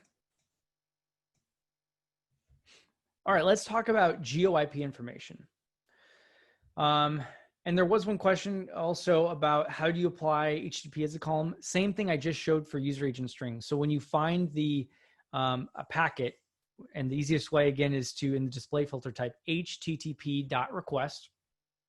So if you type http.request in the display filter, putting that in the chat, that'll just show you traffic where it's a machine on your, like a client, a machine on your network going to a web server requesting information or posting information. So it's the easiest way to find it. Click on any of the packets, and then in the details pane, look for hypertext transfer protocol, expand that, and you'll see post or get, you'll see content type, user agent string, host, content length, etc. So right click on host and then press apply as column. Let me know if that helps. Let's look at, and if not, we can absolutely on the break take a look at that again. GeoIP. So GeoIP information will give us insights into where an IP address is coming from or going to. And the use of that is that, it'll show us geographic location, and not all traffic to said regions like Russia, China, Iran, etc. are bad, or North Korea, right? But those just happen to be the 4 that are on the NSA's watch list. They identify those as the most malicious traffic or attackers coming from those. Now, again, not every IP address there is bad, but if you start thinking about your use case, and one of my favorite quotes is from The Art of War, Sun Tzu. Essentially, I'll paraphrase, but if you know yourself and you know the enemy, you'll win every battle. If you only know one of the two, you'll win some battles. If you don't know either yourself nor the enemy, you're going to lose in every battle. And so I think that applies to network security, absolutely. And I also like the quote from Sands, which is, "No normal, find evil." So I cannot basically just take geo-IP information or any data that I enrich my data with, and all of a sudden make an accusation, this is evil or this is normal. I have to baseline it. I've got to get clues, and then I have more information or more data that can then lead to a conclusion that I make. And so with geo-IP information, think about if you are a medical office that deals with patients locally in your community. Is there any reason that you would see a lot of traffic going to and from China, Russia, North Korea, even Europe, Ireland, those places? So looking at geo-IP information, and even you could break that down further in states. If you are a farmer's market and you're just working in the local area, is there any reason you're even communicating outside your local region, right? There might be some use cases, or if you're a multinational organizations with offices in Russia and China and et cetera, that would be normal. So just by giving geo-IP information doesn't say, oh, we found something outside the US, it's evil, but it does give us stuff to look at based off the context of our business and our normal operations and setting a baseline. So Wireshark, unfortunately, does not come with a geo-IP database built in, sad face. You can get free geo-IP databases. I have an outdated version I gave you. So if you're using this in production, I would go and download the latest version. But you can download the latest free one or pay for it. I'd recommend if you're using this in a commercial environment. Sometimes when we add geo-IP information, it works instantly. Sometimes I have to reboot Wireshark. So just giving you that disclaimer. So you can go out there and look for these databases for free or pay for them. MaxMind geo-IP database on Google. I gave you an old version just so it matches and we're on the same page. Okay, so what's going to happen, there's a couple ways of doing this, and I'll give you my recommendation. But when you extract the geo-IP information, you're going to see three directories: geo-IP Lite ASN, geo-IP Lite city, and geo-IP Lite country. You need to grab what's inside those directories, the .mmdb files. So those are the files that you have to put in a single directory. And in that single directory, you then have to point Wireshark to that single parent directory. So I'll walk you through this in a second, but we need the .mmdbs to be right in the directory that we're giving to Wireshark. We're going to go to preferences, name resolution, MaxMind database directories. We're going to edit those. And we're either going to verify the path that's being used for this, or we're going to add in our own path. So on my Windows machine, what I normally do is I go into I go into my Windows machine, Windows Explorer, and I go ahead and I add a directory in the C drive. So I do C geo-IP, and then I add that directory to Wireshark. In Linux, I leave the default, which is user shared geo-IP. So I'll show you how that works. And here's a little demo. So once you go into preferences, you click on name resolution. At the bottom, you click on MaxMind database directories, the edit button, and then you're going to get a pop-up there. And that's where you're going to add the path. That path that you enter, C geo-IP, if you drop in the directories from that you unzip, so you've got 3 more directories in there, it won't work. Directly in the directories that you put in here, so C geo-IP or whatever you place in here, you have to have, if you go to that directory, you have to have the .mmdb files. This is the biggest hang up most people have. We're then going to restart Wireshark. We're going to expand the details pane on one of the transactions that we have in the packet list where there's an external IP address. Obviously, if it's a 192.168 address or a 10 address, it's a private IP, there is no geo-IP information. It has to be an external address. Okay, and then you should see something like this once you do this correctly. You see source or destination geo-IP info, and you can add any one of these as a column. You could add the whole thing. You could add just the 2-letter country code. There's pros and cons to any of those, and I'll kind of leave it up to you how you want to do that. So I like to see the source geo-IP and destination geo-IP, but the problem is that when I do that, is that you'll see there what's highlighted, or what I'll get as a column is Broadman US ASN 16509 Amazon.com Inc. Now, very useful. I know it's in the US, I know it's Amazon.com. I'm going to assume it is AWS. However, I cannot filter by things now. I can't filter by or sort by organization. I can't filter by country code. So in certain cases, I do prefer to have columns for country and organization. That way I can sort by those. But it's really going to depend on how you like to see the data. And you'll be able to then sort or filter by things like this. So one thing I like doing also, not just to sort, but you can look for, let's say you are a little mom and pop shop, or you just do business in your local area. As a display filter, you can add ip.geoip.source_summary, and you can grab that as your filter. And then you can also set, in the display filter, you can say things like not in the US, or anything from China, or anything from Russia, or whatever your heart desires. Excuse me. And so in this case, what I did as a display filter is that I did IP and not IP GeoIP country equal United States. So I'm basically saying anything outside the US. And yes, there's going to be some false positives. There's going to be some things that aren't properly set up. But for the most part, this is a very easy and quick way to get a win. So this case, we're just seeing all traffic to and from systems on our network that are outside the US. So this is going to bring us into a lab here. And so what we're going to do is we are going to go to our IR HTTPS traffic profile that we created in the last lab. We're then going to extract the .mmdb files. We're going to put those in their respective locations. We're going to go into Wireshark, edit the directory path, point it to wherever we put the .mmdb files. And then we're going to go ahead and open up the same 2017-03-25 traffic analysis exercise PCAP, which is the malicious traffic 1 directory. We're going to open that up, and we're going to then look into IPv4 section of the details pane, and we're going to start looking for the GeoIP info, and then we're going to make columns based off of that. So let me give you a quick demo, and I'll give you a few minutes to do that.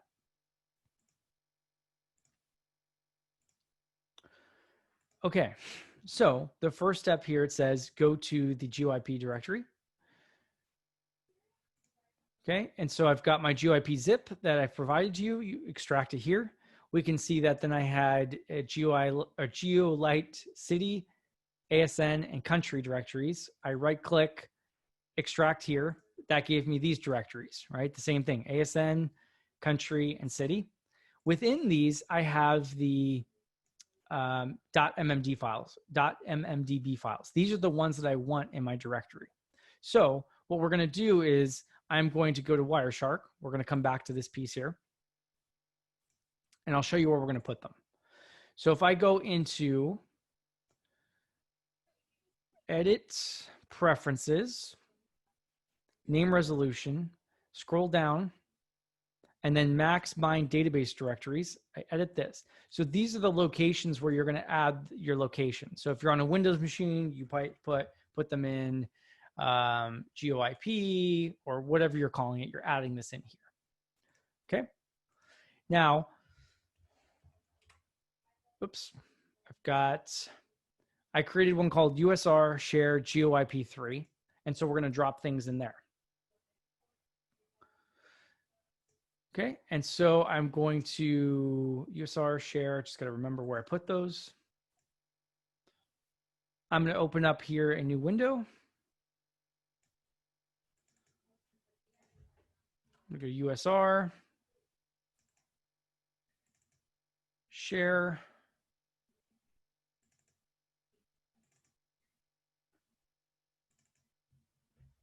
Uh-oh, frozen.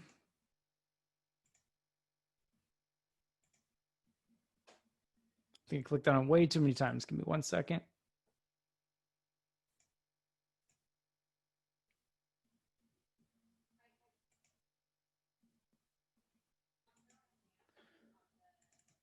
Okay, I'm in share. And then I should have one GeoIP. This is the one I created from a different class. So I could obviously create a new one called GeoIP. New. Oops. Man, it's freezing up here a lot. So I'm just going to drop in the GeoIP one here since it's there. So this is where you're going to drop these .mmdb files. So essentially I would just right click, copy, paste. I'm going to skip it since it's already there. Then you go over here, this was the ASN. We're then going to go to city. I'm going to grab this .mmdb, copy, paste. I'm just going to skip because it's already there. I'm going to go back now to country, right click .mmdb, copy, go back over to my directory, paste, and so on. So you've got the 3 there. Once those 3 are sitting in there, you're good to go. You may have to restart Wireshark. Now, let me go back over to Wireshark, and I'm just going to click on anything here. This one looks like a foreign IP address. It's not local, the .77.225.141.195. And if I do that, if I go over to Internet Protocol version 4 in the details pane, I expand that. I then can see, hopefully, if you did this right, you'll see destination GeoIP, and we'll see the destination IP address information. You could see I could right click and apply that as a column, but my column then is going to have this whole thing in here. And so I can't really sort very well. If I go to the top and slide over, look at this. We can see that things that might be in the same country, I'm not going to have an easy way of sorting this. So one thing that I like doing is expanding this a little further and possibly creating it just on the country code. So 2-letter country code. I might want to do this for both source and destination. Okay, and now if I go over here, I can now see the destination GeoIP or source GeoIP, and I can filter on this. So now if I sort, I should be saying, I can see, okay, this one over here is for this country. If I go here, there's this United Kingdoms, and I can start then, okay, all these are in the US, and I've got a better idea of where my traffic's going. The other thing you could do up here in the display filter is the bonus is that you can type out IP and not ip.geoip.country equal, and in quotes, United States. And now this is all traffic that is outside the United States. And we sort. And now we can see all this different traffic. And again, if this is an organization where you're only doing business in the US, you might start questioning this. You know, Dublin isn't necessarily considered by most people malicious, but if you're not doing work there, why is this happening?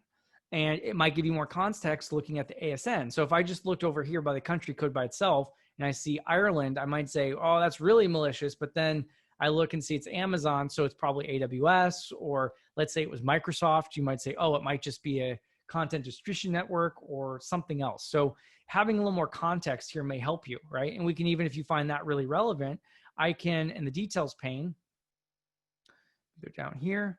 If I just want the organization, I can right click, apply as column, right? As many as you want, whatever you think is useful for your environment. I'm going to go to the right.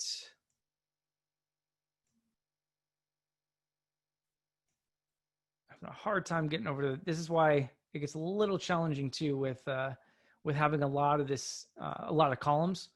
I can't even get over to the side all the way. There we go. Okay, so now I can even click on the column here for destination. Now I got to scroll again, and we can sort by organization. So this one's a little, right? I'm a little less worried when I see Amazon.com Inc., but when I see stuff like this, China Unicom, China 169 Backbone, maybe it raises the hair on the back of my neck a little bit more. Obviously, it depends on what you're doing and a bunch of other stuff, but you can start looking at some of these things and maybe do some research on who's involved in this scenario. So, spoke enough on this. I am going to switch it back over to give you time to set this up yourself. I am switching to my slides. I'm going to paste in, actually, I'm not going to paste it in. It's on the screen there. So I'm going to give you here till 11. 11:20 on my clock, Pacific time. So about 7 minutes or so, 5 to 7 minutes. We'll see where everyone's at. When you're done, I'm going to reset the timer here. Click the yes box in the participants window, just so I have an idea where you're at. But you should have about 5 to 7 minutes to go ahead and add the GeoIP info. I'm going to turn my camera off and the microphone, grab some more water, and just let me know in the chat if you have any questions, concerns, comments that I can address there.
All right. It's only about 4 people have confirmed they're done with the lab. Do we need a few more minutes? Do we, are we falling asleep? Where are we at with that? Any feedback in chat? Any questions?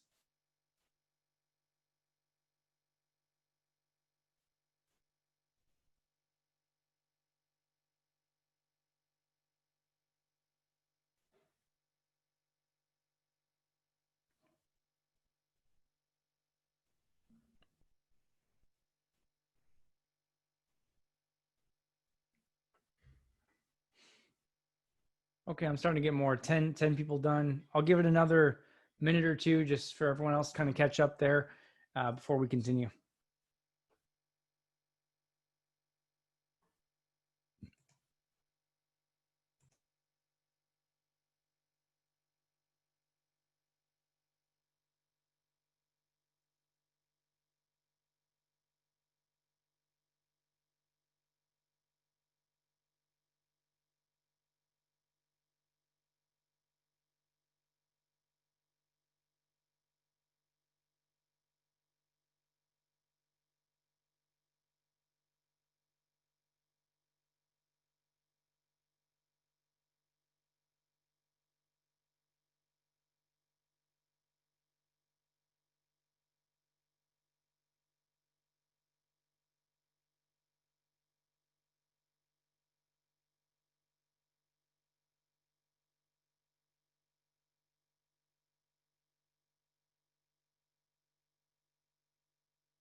All right. Is there anything we're getting tripped up on with that lab that I can help with?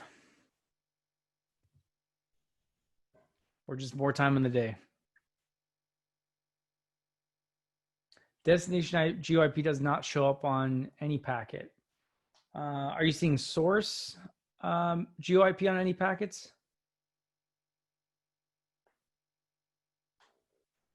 No. Okay.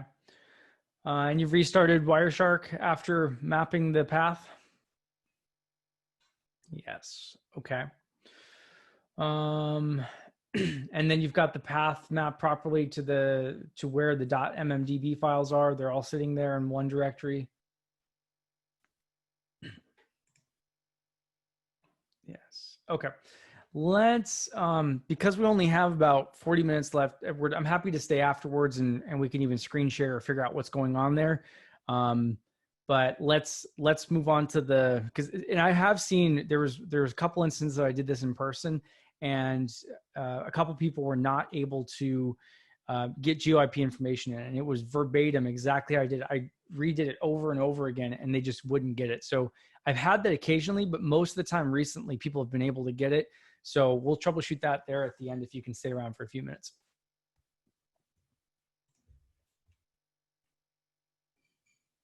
Okay, let's take a look at some other tools here, and then we'll get into some more of the advanced labs. But I wanted to make sure you were set up for success here. So Wireshark is not the only tool to use. I wanted to focus on one tool and get really good at it for this workshop. But there's scenarios where Wireshark won't work well. For example, if you're trying to mass deploy Wireshark and capture on all your endpoints. Let's say you think there's some major infection and you want to deploy and capture traffic on 1,000 endpoints. Well, that's a little difficult. It's a GUI tool. So T-Shark is an option. It's a command line tool for Windows. If you're running Linux, you could use TCP dump, but you can script these and mass deploy them. Another useful tool that I use from time to time is CloudShark. I do want to preface this that anything you upload to quote unquote the cloud may become public domain. So if you are taking random captures of your own network, client's network, and you upload it to CloudShark or the next tool I'll show you, you may be exposing data, especially if there's clear text passwords. I know someone asked about that in the chat of, do you protect these PCAPs or what do you use for security? Well, this would be the opposite of what I would do if there might be sensitive data. However, if you have a lab environment and you're testing malware or a file that was an email attachment, you may want to deploy that in a sandbox. Well, CloudShark works great because it's a isolated network and you know it's not proprietary information. So what they do is there's a free trial you can sign up for.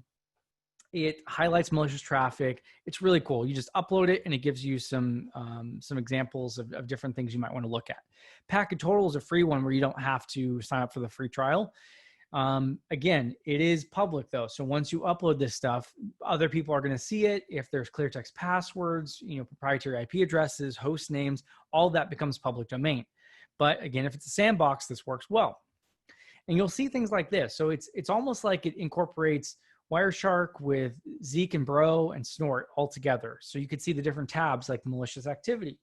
And then you can see that it's got an alert signature for the emerging threats rule set. And it identified that there was a known Tor exit relay in your PCAP. So that gives you something to look at, right? It gives you the timestamp, the IP addresses, and now you can go back to Wireshark, pivot over, look for that information. Right? Other tools like Network Miner, if you're in a Windows environment. The thing I do like about Network Miner is that it kind of extracts some stuff like files, DNS, possibly credentials. So you don't have to know as many of the filters. You can just click on the different tabs. Pros and cons to using it. Also, another resource I wanted to give you is malwaretrafficanalysis.net. The malware or the malicious traffic 1, 2, 3, and 4 were from this website. And so Brad, who runs this website, provides over 1,300 malware samples, runs it in a sandbox. He's a threat hunter for Palo Alto, and he'll run it in a sandbox environment, provide you with the PCAP. So if you want to practice and learn, and you've gone through all the labs that I provided, then you can go ahead to his website and download more and get some more hands-on experience. Okay. There's also some other sample PCAPs, GitHub, you can find them. Wireshark, they've got some tools and sample PCAP files. And then we've already talked about Snort, but you can then use other tools like Snort Pro, Zeek, etc., Security Onion to run the captured files or in real time against these the network traffic to identify stuff that you might want to pivot into. So now we're back to Wireshark filters. We've already talked about them a bit, but I wanted to dive in a little deeper. And here's a comparison. We've talked about capture filters and display filters, but now I've got a comparisons for you. So on the left there, at the bottom of the screen in blue, I've got the host. If you wanted to identify any traffic to and from 10.1.1.1, you would type host space 10.1.1.1, and it would only capture traffic into Wireshark that was related to 10.1.1.1. However, if you use a display filter, you can capture all traffic, and then up at the top, after you have the file open, you can then use ip.addr equal 10.1.1.1. They effectively will show you the same stuff, but the one's beforehand capturing, the other one is after the fact displaying it. Now, same thing at the bottom there, if you're looking for just TCP port 53, if you want to do it in the capture filter, it's TCP space port space 53, and the display filter TCP dot port, and you could use equal or the word EQ 53. Okay, just different areas. We're not going into detail of that. What I recommend is looking at Wireshark and some of the examples, wireshark.org, and looking at their examples for more details. Okay, and then we've already talked about capture and display filters in depth and the syntax and red versus green, so we've seen that. You can also you can use the expression builder, which is up at the display filter in Wireshark. You can click on the expression ... button, and it helps you build the filters. I don't find this terribly useful just because a lot of times I don't know what I'm looking for. So the field name, if I want to find the packets with SYN flags turned on, what is that called? Is it SYN? Is it TCP? How would I find that? Eventually I look, oh, it's TCP dot flag. So just finding what I'm looking for isn't always that easy. You can use the search, and then you can use the different areas of like equal, not equal to, greater than, less than, etc. So certain cases it's useful, it's there for you, but I have a different preference. My preference is to similar how we created columns where we were looking at packets and we said apply as column. I like to apply as filter or prepare as filter. And I'll show you how that works in a second. So let me actually switch back over so I can show that to you. Share screen.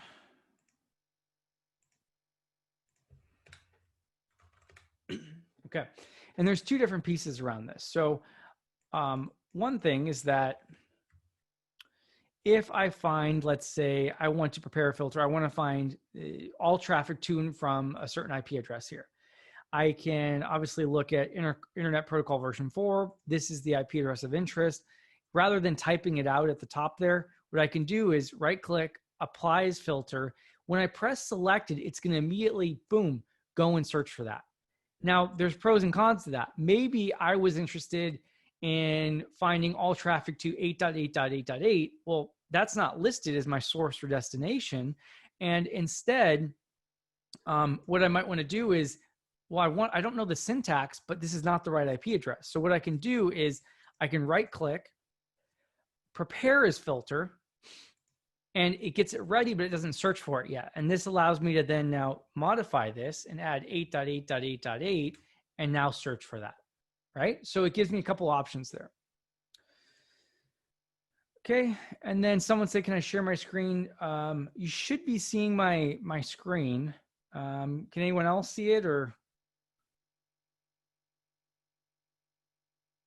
Feedback, someone mentioned there just a second ago. Okay, they can see it. Okay, got it, described. Perfect, great. I'm now, so if we're good at that, I'm gonna switch back over. Let me see if there's anything else on my slides.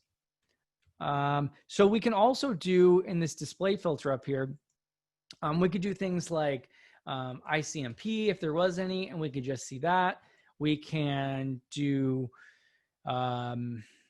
what else do I want? Whole network ranges. So IP.src equal. Oops, I'm not even typing. Close this out. So I could do IP.addr equal, and then 192.168.1.0/24. You could do subnets. We can do operators. So I could say SMB traffic, and I can use the pipes, or I can actually type out, or it's either one, NVNS or DNS, and I can look for all these different things. Oops, typo there. Okay, so I can search for multiple protocols at a time. I can exclude multiple protocols at a time. So I could say not ARP or DNS. It really helps if I can type there.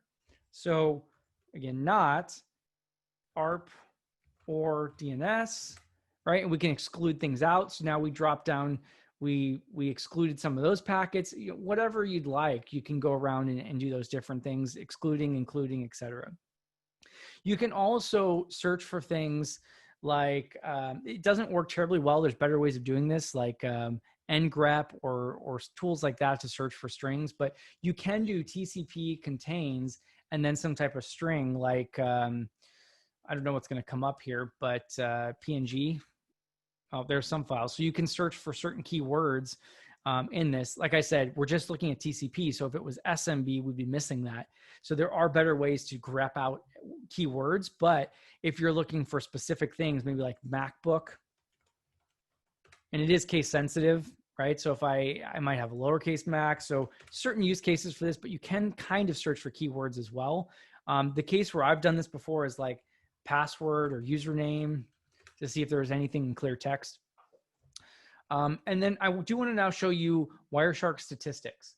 So this can be helpful for looking at your, we're looking here at 9,443 packets. And if I just scroll down, I can see port numbers, I can see some other stuff, but I don't really know what's in here. And so statistics help me with that. Kevin asked about wildcards.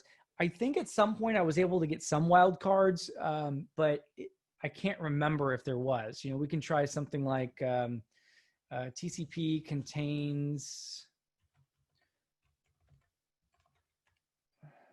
We'll try later. Let me see if I can just quickly. I don't want to waste too much time on playing with this. My keyboard's just not cooperating. Yeah, I think there was some sort of wildcard to it, but I can't remember off the top of my head there, and my keyboard wasn't cooperating with me. So some of the statistics that we can look up here is one of the first things. If I go to capture file properties, it gives us all the details on who captured it, when it was captured, that kind of stuff. So that could be useful for instant response or forensics. Another thing that's really helpful for me is seeing protocol hierarchy. So if I go into protocol hierarchy, we can see that a majority of this was TCP. Within TCP, a lot of it was HTTP, and there was some media. And so I can start getting an idea of maybe the profile I want to use or what I should dive into a little bit more. Okay. Another useful statistic here is, where is it? The IO graph occasionally is interesting, especially if you have like heartbeat or command and control data. You might see a spike or certain things happening every period of time. But when it looks pretty flat like this, nothing too much for me to take a look at. Let me go back to statistics. Conversations. This tells you who the top talkers are, both on Ethernet, IPv4, TCP levels. So you can get an idea of sorting here by, let's say, bytes, who's talking the most. And you see, okay, it's 50.63.125.1, and then this endpoint. So maybe this is an IP address that I want to apply as a filter or prepare as a filter. So now I can start looking at some of this stuff and dig into it a little bit more. So you can start looking at conversations, who's talking the most, that kind of stuff. Okay, let me go and see if there's anything else. Okay, back to my slides. So this brings us to our baseline. And there's two different baselines I want to talk about, but here again is our Sun Tzu Art of War. If you know the enemy and know yourself, you need not fear the results of 100 battles. If you know yourself, but not the enemy, for every victory gained, you will also suffer defeat. If you know neither the enemy nor yourself, you'll succumb in every battle. And I think that's important because our networks, our environments, our organizations are all going to be different. And we need to know ourselves, and we need to know the attackers, and we need to get in their shoes and figure out what they're trying to do in order to protect, right? Some of the best training I've ever done as someone that now does mostly blue team and incident response and forensic stuff these days was I was a pen tester for a while. And that experience as a pen tester gave me a lot of insight to the way the attackers think, things that I might do for reconnaissance, for exploitation. And then likewise, the reason I got, or how I got into more of blue teaming and incident response and forensics is that I was at a conference and I was, there was a red versus blue event, and I always was on the red side. That was my go-to. And I decided to go to the blue team side, and I looked at Splunk, and they had Splunk up and they were doing logs, and I started looking at certain things based off of how I would attack. And one thing that stood out like a sore thumb was that the tool that I thought I knew so well, and I've given workshops on this, was Nmap. And I would do an Nmap scan, and I would use scripts. And the thing I saw was that if you used Nmap and you did these stealth flags, so you told it to go stealthy and slow and not trigger anything like IDS or IPS, and you used an HTTP script, the user agent string on your stealth scan was Nmap scripting engine. How obvious is that when you're trying to be stealth and go low and slow, and you're giving it away with a user agent string of Nmap? Same thing when I used Nmap scanners or Nikto or Hydra or these other pen testing tools. I started testing it and realized, oh my gosh, my tools are giving away exactly what I'm doing because the user agent string is telling the defenders exactly what tool I was using. So I started seeing the different perspectives and understanding both sides, and it made me a better security professional. So you'll need to have good architect and something that you can actually defend. If you've got a fort and then you let anyone in at any time of the day and anywhere they want to come in, it's very hard to defend that fort. Now, if you have moats and you have guards and you have certain hours people can come in and out of your fort, and you have a certain flow of traffic and certain protocols and badges and all this stuff, it's a lot easier to defend your fort. So if you allow RDP from anywhere to anywhere, how do you identify malicious RDP activity? If you allow SMB from any endpoint to any endpoint on the VLAN that endpoints are on, how do you identify any type of ransomware lateral movement? There's all kinds of things that if you just think about it, like, wait, remote desktop should only be from administrators to users or servers, or SMB should only be from endpoints to a server VLAN. You can then start spotting some of this malicious behavior. There's many baselines you got to think about: your own network, the protocols, things like even if you look at operating systems themselves. Operating systems have different TTLs. So if you just look at the TTL, you can start identifying malicious, or not malicious, but abnormal operating systems on your network, just looking at things like TTL. And then understanding protocols is going to be important for you to identify evil on your network, because protocols behave a certain way. And once you look at it and understand the way the protocol works, you'll then be able to identify abnormal protocol behavior. An example I give here. So if we take a look at the baseline of how ICMP works, what happened here is I pinged a website that I had, or a domain, deliveryups.com. I turned the server off. It was an Amazon. So you got request, and they were all timed out. So at the bottom there, you can see that we have 4 requests and there was no response. And before that, we have a DNS query.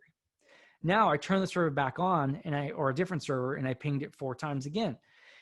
Ping, response, ping, response, ping, response. So we can see the request and reply there at the bottom of the screen. And that's what we'd expect from a Windows machine. And we can also see, look at the length. The length is 74 bytes. We can see request, reply, request, reply, request, reply. We could see the TTL was 128. The response was 46. The request was 128. Response was 46, et cetera, et cetera, et cetera. And it pretty much matches up. Sequence number started at 5, then went 6, 7, 8. We start looking at what normal behavior looks like. And so what I gave you inside of your PCAPs zip is I gave you some common protocols. You can find them on the internet, but I wanted to give you, in case you run into a scenario, this is what normal behavior looks like. Because if you're working an incident and you don't want normal behavior looks like, how are you going to figure out what abnormal looks like? Okay, so I'm going to skip over this section. You can look at some of the IOCs, but I did want to get to our first lab here. And in the chat, you can let me know what you see that looks different, but I'm going to give you a scenario and then there's a question. So the network admin Betty interrupts you as you are reading Peter Kim's Hacker Playbook 2. Just as you're getting to a new pen test lab setup. Yes, Betty, you ask, with an annoyed tone. I was working with Palo Alto Support this weekend, updating our firewall rules, and I noticed something unusual in the PCAP. Can you take a look at it? Unfortunately, Betty's laptop had a blue screen of death when she got back to her desk, and the PCAP was corrupt. However, you did have a screenshot saved. You put down your Hacker Playbook 3, and you look at the screenshot of her PCAP. Okay, so some of the things you're going to look at in any of these labs, you want to look at a timeline, who is involved, summary of what happened, details, MAC address, IP address, host names, what happened, and any indicators of compromise that you can then take back and fortify your defenses further. If an endpoint got ransomware, that means your firewall, or your network firewall, your IDS, your IPS, your SIM, all these other tools failed you and you missed out because the endpoint ended up getting infected. So take these things and improve your security controls. So looking at this slide, I want to see in chat, what do we see now that we looked at a baseline of ICMP traffic? What do we see here that looks abnormal based off of our baseline of ICMP traffic?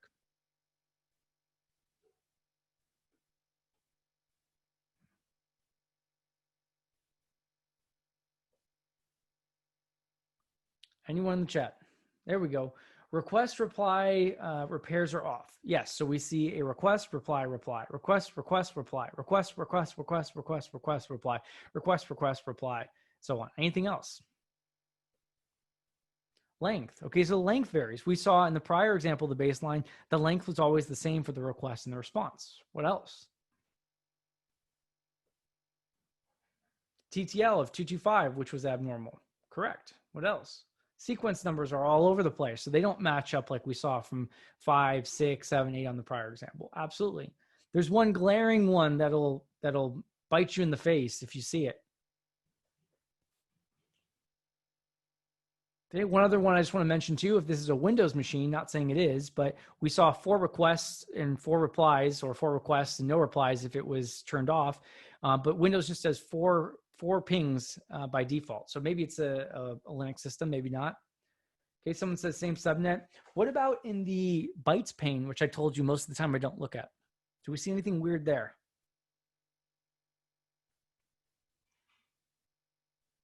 HTTP. So wait a second. The protocol, according to Wireshark, says it's ICMP. We see that in the protocol column. Yet, if we look at the bottom there in the hex, or more specifically in the ASCII on the right side in the bottom, we see HTTP or GET HTTP 1.1 host DHAVALKAPIL.com connect. That means that there's an HTTP request inside the ICMP packet. Basically, someone was tunneling using ICMP to obfuscate what they were doing and hide. So if we didn't just look at the baseline, we might not have caught that to see the length is off, the sequence numbers are off, the TTL is off, the request reply the pattern is off, all that's off.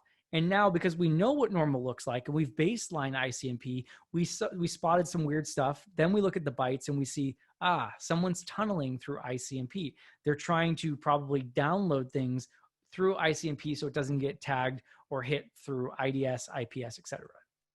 Okay, so now I'm going to walk you through a couple of these labs in hopes in the next 15 minutes that I can get you to a more advanced one to do on your own. So this lab, it says that as you're walking to the break room to get more cold brew coffee, you bump into George, who says he's been meaning to call you all day about a possible incident, but he's been swamped with the TPS report. After his lunch break, he noticed that a sensitive document was opened in Notepad, and he's sure he wasn't looking at that document before he left. There was also a black window in the background saying something about North Carolina. Can you look at it, George asks. So I want to first show you what happened, and then we're going to look at the network traffic. So we're going to answer these questions again. What happened here is in the black screen in the top left, we have on George's machine, nc.exe. So it's netcat was used. And basically on the right side there, we see downloads and there's a test.txt file that says this is a text file with sensitive data. So there's a file in the downloads folder on George's machine. In the command prompt there, netcat was used to send that file to 52.33.20.94 on port 80. So that file was sent over that TCP connection to the server that's sitting in Amazon. So the attacker has a server listening in Amazon Web Services that in the bottom right screen was then waiting for a connection. And when it received the connection, it wrote it to a file called out file. If we look at out file, we can see that it says this is a text file with sensitive data. So data was exfiltrated over netcat. Now, if we looked at the PCAP, which I'm not going to do for this one, I'll do the next one. What happens is if we look at that, it's only a couple packets in length, right? And it looks like it's port 80. And if we would have let Wireshark determine the protocol, it might have said it was HTTP, but it's not. We were just using port 80, which is used for HTTP to exfiltrate data. And if I right click on any of the packets and I click follow TCP stream, what happens is Wireshark will take all the different packets, combine them into one, and we could see the stream there. And so in that case, we actually see this is a text file with sensitive data. So we were able to see that file leaving. Okay, let's look at the reverse shell now.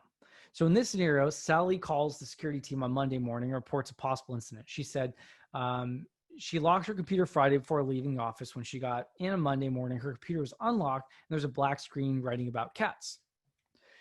So this is the view from the machines. Command prompt was open, netcat was used again. And this time, rather than a file like test.txt being pushed through that IP address on port 80 to the attacker's machine in AWS, what's happening is that that cmd.exe is pushed through the tunnel. And so on the bottom right, that's in Amazon, the attacker is then able to run netcat and listen on that port 80. And when there's a connection, this is the attacker's machine in AWS can type things like who am I, net user, dir, etc. And they're able to then actually have full command line control. Okay, and so the next piece here is that if we opened up Wireshark and take a look at this, is that we would then be able to see that again over port 80. We see all the conversations. If we right click and follow TCP stream, we can see that. And so I do want to switch back over here to my lab and show you what this looks like. So I'm going to go to File. You should be seeing in a second here my my lab machine. I'm going to the labs and I'm going to look for netcat reverse shell. And when I open this up, we can see the packets here. I've got now 51 packets.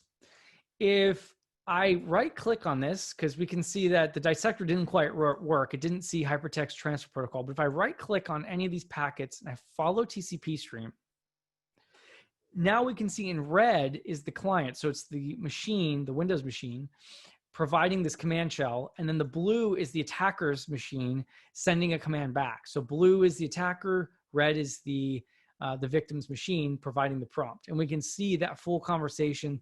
the shell that happened, what the attacker wrote in the command line. So we're able to really track down and trace everything that the attacker did there. Okay. I'm going to show you this example and give you a few minutes to work on this one. So this next one's going to be, I'm going to go to File, Open, and we are going to look at, where is it? Patch, is this Patch Tuesday? Let's see. Yeah, Patch Tuesday.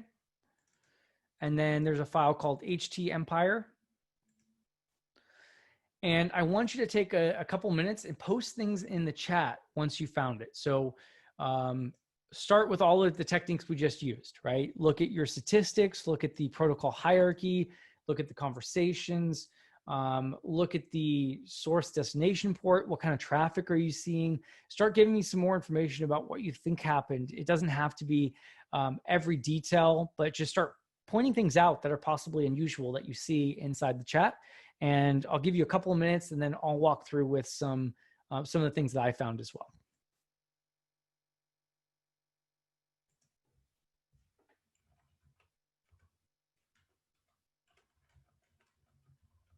Okay, someone says RDP.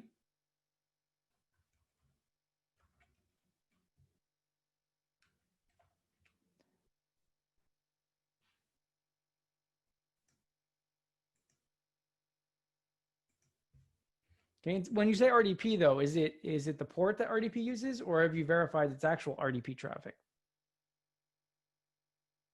You're probably right, but I just want to throw that out there.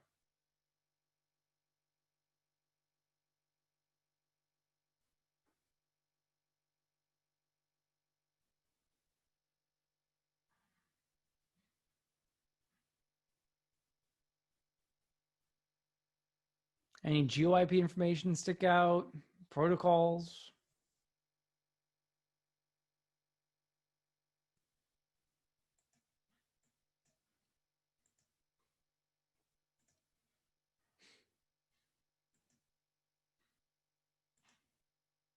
Okay, at least if we do the statistics here, it shows us IPv4 is pretty much all the traffic. And then TCP, at least 75%, it thinks is SSL TLS traffic. So if that's the case, then using the IR HTTP traffic profile might make sense. If I filter or sort by server name, let's see if I see anything there. Nothing came up there, so it might not be real SSL TLS traffic.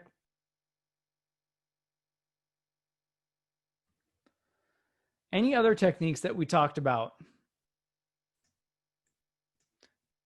Did anyone try and export any objects?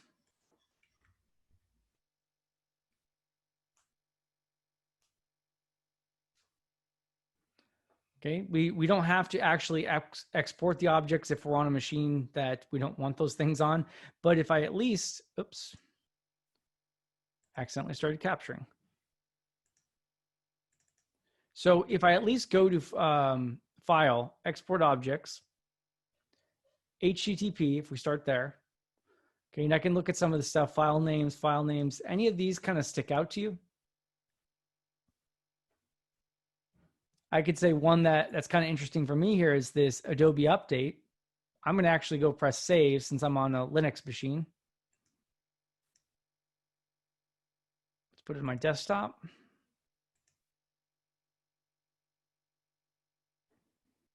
And the other thing I see here too is that, look, the file name get.php, process.php, process.news.php, all these things here might be something I want to look at.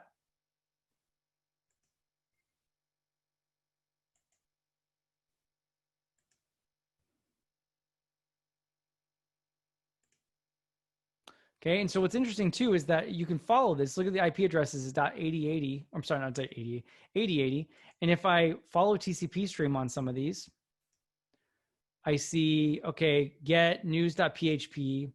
It was a Windows box, an older Windows box. The server that I connected to was IIS. What else do we have here? Okay, nothing super interesting there. Okay, one other thing, see how I have stream 25? One thing that's a little interesting, it's a little cheap way of doing it, is I can start with stream 0, and I can look through these streams, and if I don't see anything interesting, I can just, oops, minimize that. I can click through these streams and look at some of these and see if this is of interest. Nope, let me keep going through. Okay, this is not interesting either. Just keep clicking through.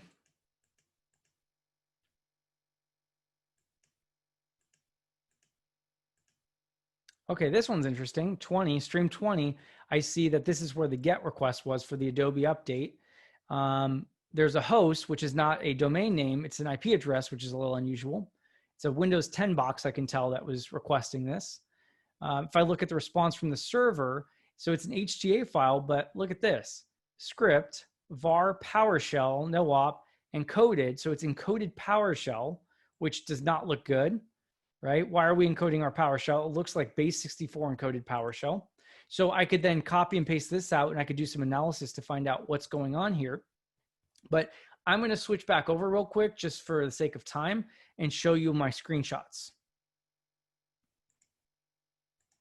So what happened, if you're not familiar with Empire, it's similar to Metasploit. It's a penetration testing framework, but it uses PowerShell. So what happened is I set a HTTP listener. I created a file called Adobe update.hta. I then served that file up on a fake web server. I then had the Windows 10 box go to that website, download the file, and it created a reverse shell back to my Empire listener, which was in Amazon Web Services, which then we can see listening here. I got 2 shells with that had admin privileges. We saw that it was that HTA file that had that malicious content. If we used a tool like Strings to actually look at that as well, that's the other option we'd see, but we could see it on my screen just a second ago. And there's encoded PowerShell. If we decode it using base 64 decoding, we could see that there's more PowerShell, and it's got a bunch of other stuff in there. You can obviously read that at a later time to look at it's locking, logging, and all kinds of evil stuff that's going on there. Okay. Let me skip ahead and find another last one, and we'll do one more lab file here. Okay, so the CFO calls you into office and tells you that some confidential data was leaked. He's pretty sure it's an insider and wants you to investigate, investigation say between the two of you. He asks you to perform an incident response and to find out if data was accessed on a share file, who it was accessed by, when it was accessed, and if the data access determined or basically implies that you have to report the breach to California, being that there's a 500 record threshold. Okay, so on this one, what I want you to do is it's the lab data breach. So I'm going to switch back over and show you which one it is. And I'll give you just a couple minutes to see if you can find it. And then we'll wrap up for this. And I'm happy to stay if anyone wants to look at more or has questions. So I'm going to go File, Open, and go to my lab files, Data Breach, Lab Data Breach.pcap.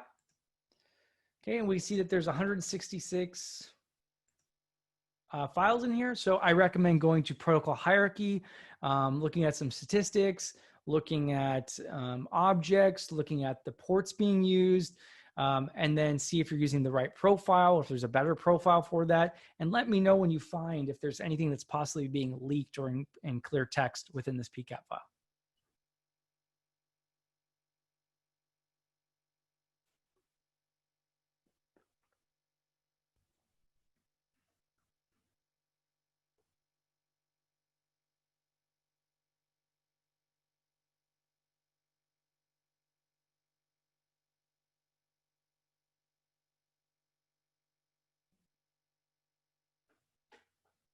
Okay, someone already found something. So I'm going to first go to statistics and go to protocol hierarchy. I like to just look at what we're talking about. And I see that a lot of the data here is related to SMB traffic. So the profile that I have may not be the best for this. So I'm going to switch over to the SMB profile.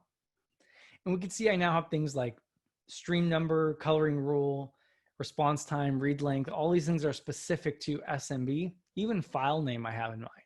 Okay.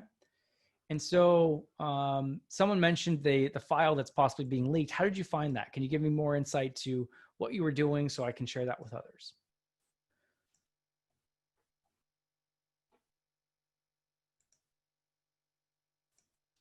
Okay, in conversations, we see that there's really only two systems talking. This is a staged lab. Okay, one thing that comes out, you know, if it's SMB or HTTP, immediately I think, well, what objects? Perfect. So you went to File, Export Objects, SMB, since we saw the protocol hierarchy was SMB, was most of it. Immediately I see the IPC share, and then I see confidential. This is the host name, and there's creditcards.txt.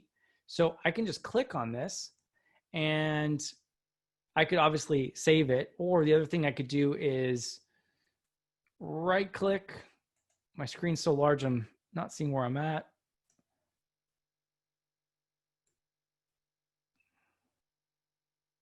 Okay, so this was the conversation between the client and the blues in the server. And if we scroll down, we can see at the very end of the conversation here, this was that file. And so up here at the top, I see creditcards.txt.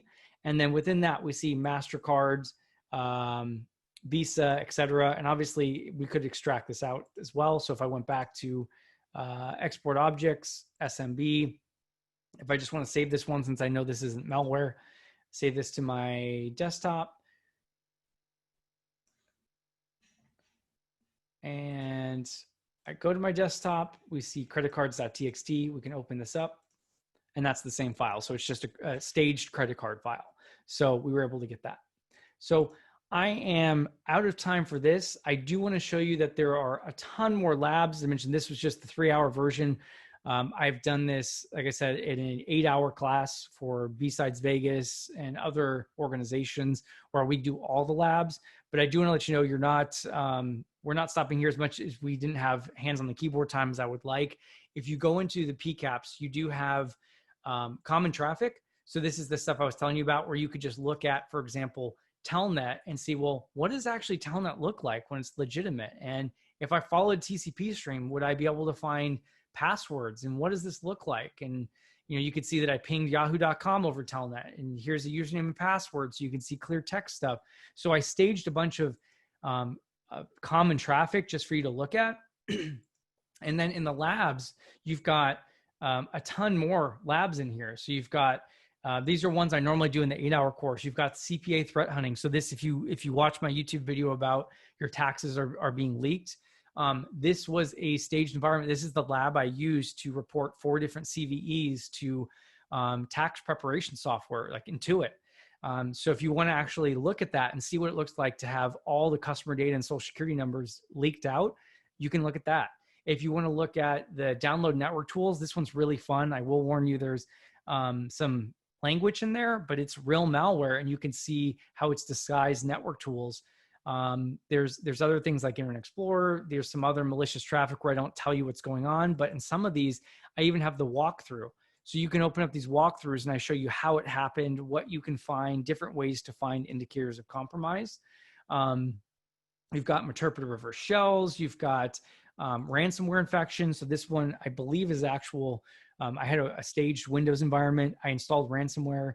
There's brute force attacks. There's all kinds of stuff in here with walkthroughs that you can take a look at. And if that's not enough, I've got the additional labs where there's ones with no write-ups. So you've got more in here. You've got other ransomware labs with pictures and PDFs and all kinds of stuff. So tons of stuff where you can take some of these skills, but I wanted to focus on the foundation and getting your environment set up, pointing you in the right direction, and you can go from there.